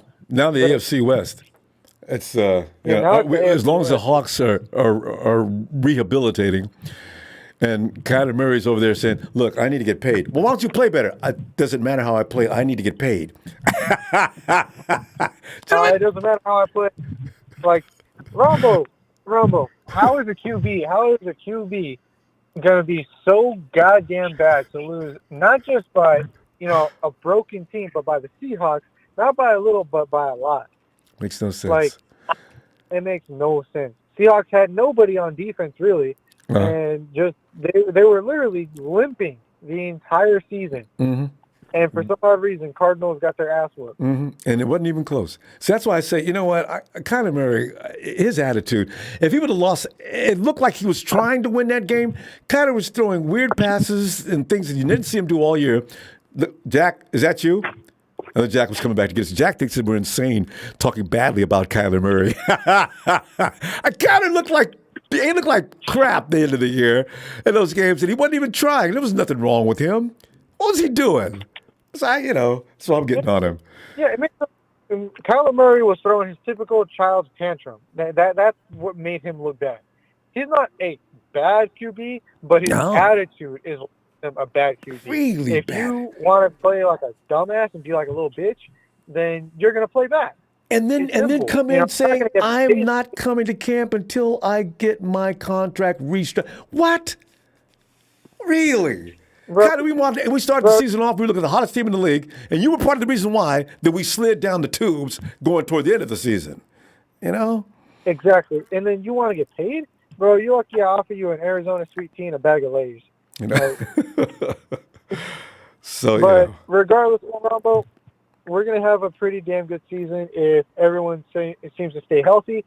We're looking at possibly, almost a perfect season going into the playoffs.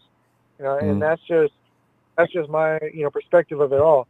We've got a pretty goddamn solid defense.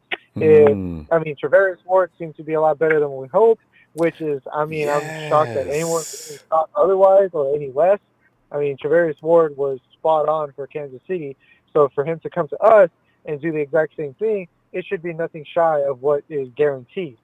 And, look at our corners, though. If Jason Verrett comes back, cool, but we still need a little bit of help. Our front line, obviously, that's not going. I understand Travaris is looking really good. So, I still believe in Emmanuel Mosley, and I like Ambry. That secondary is exciting now. I can't see what happens next.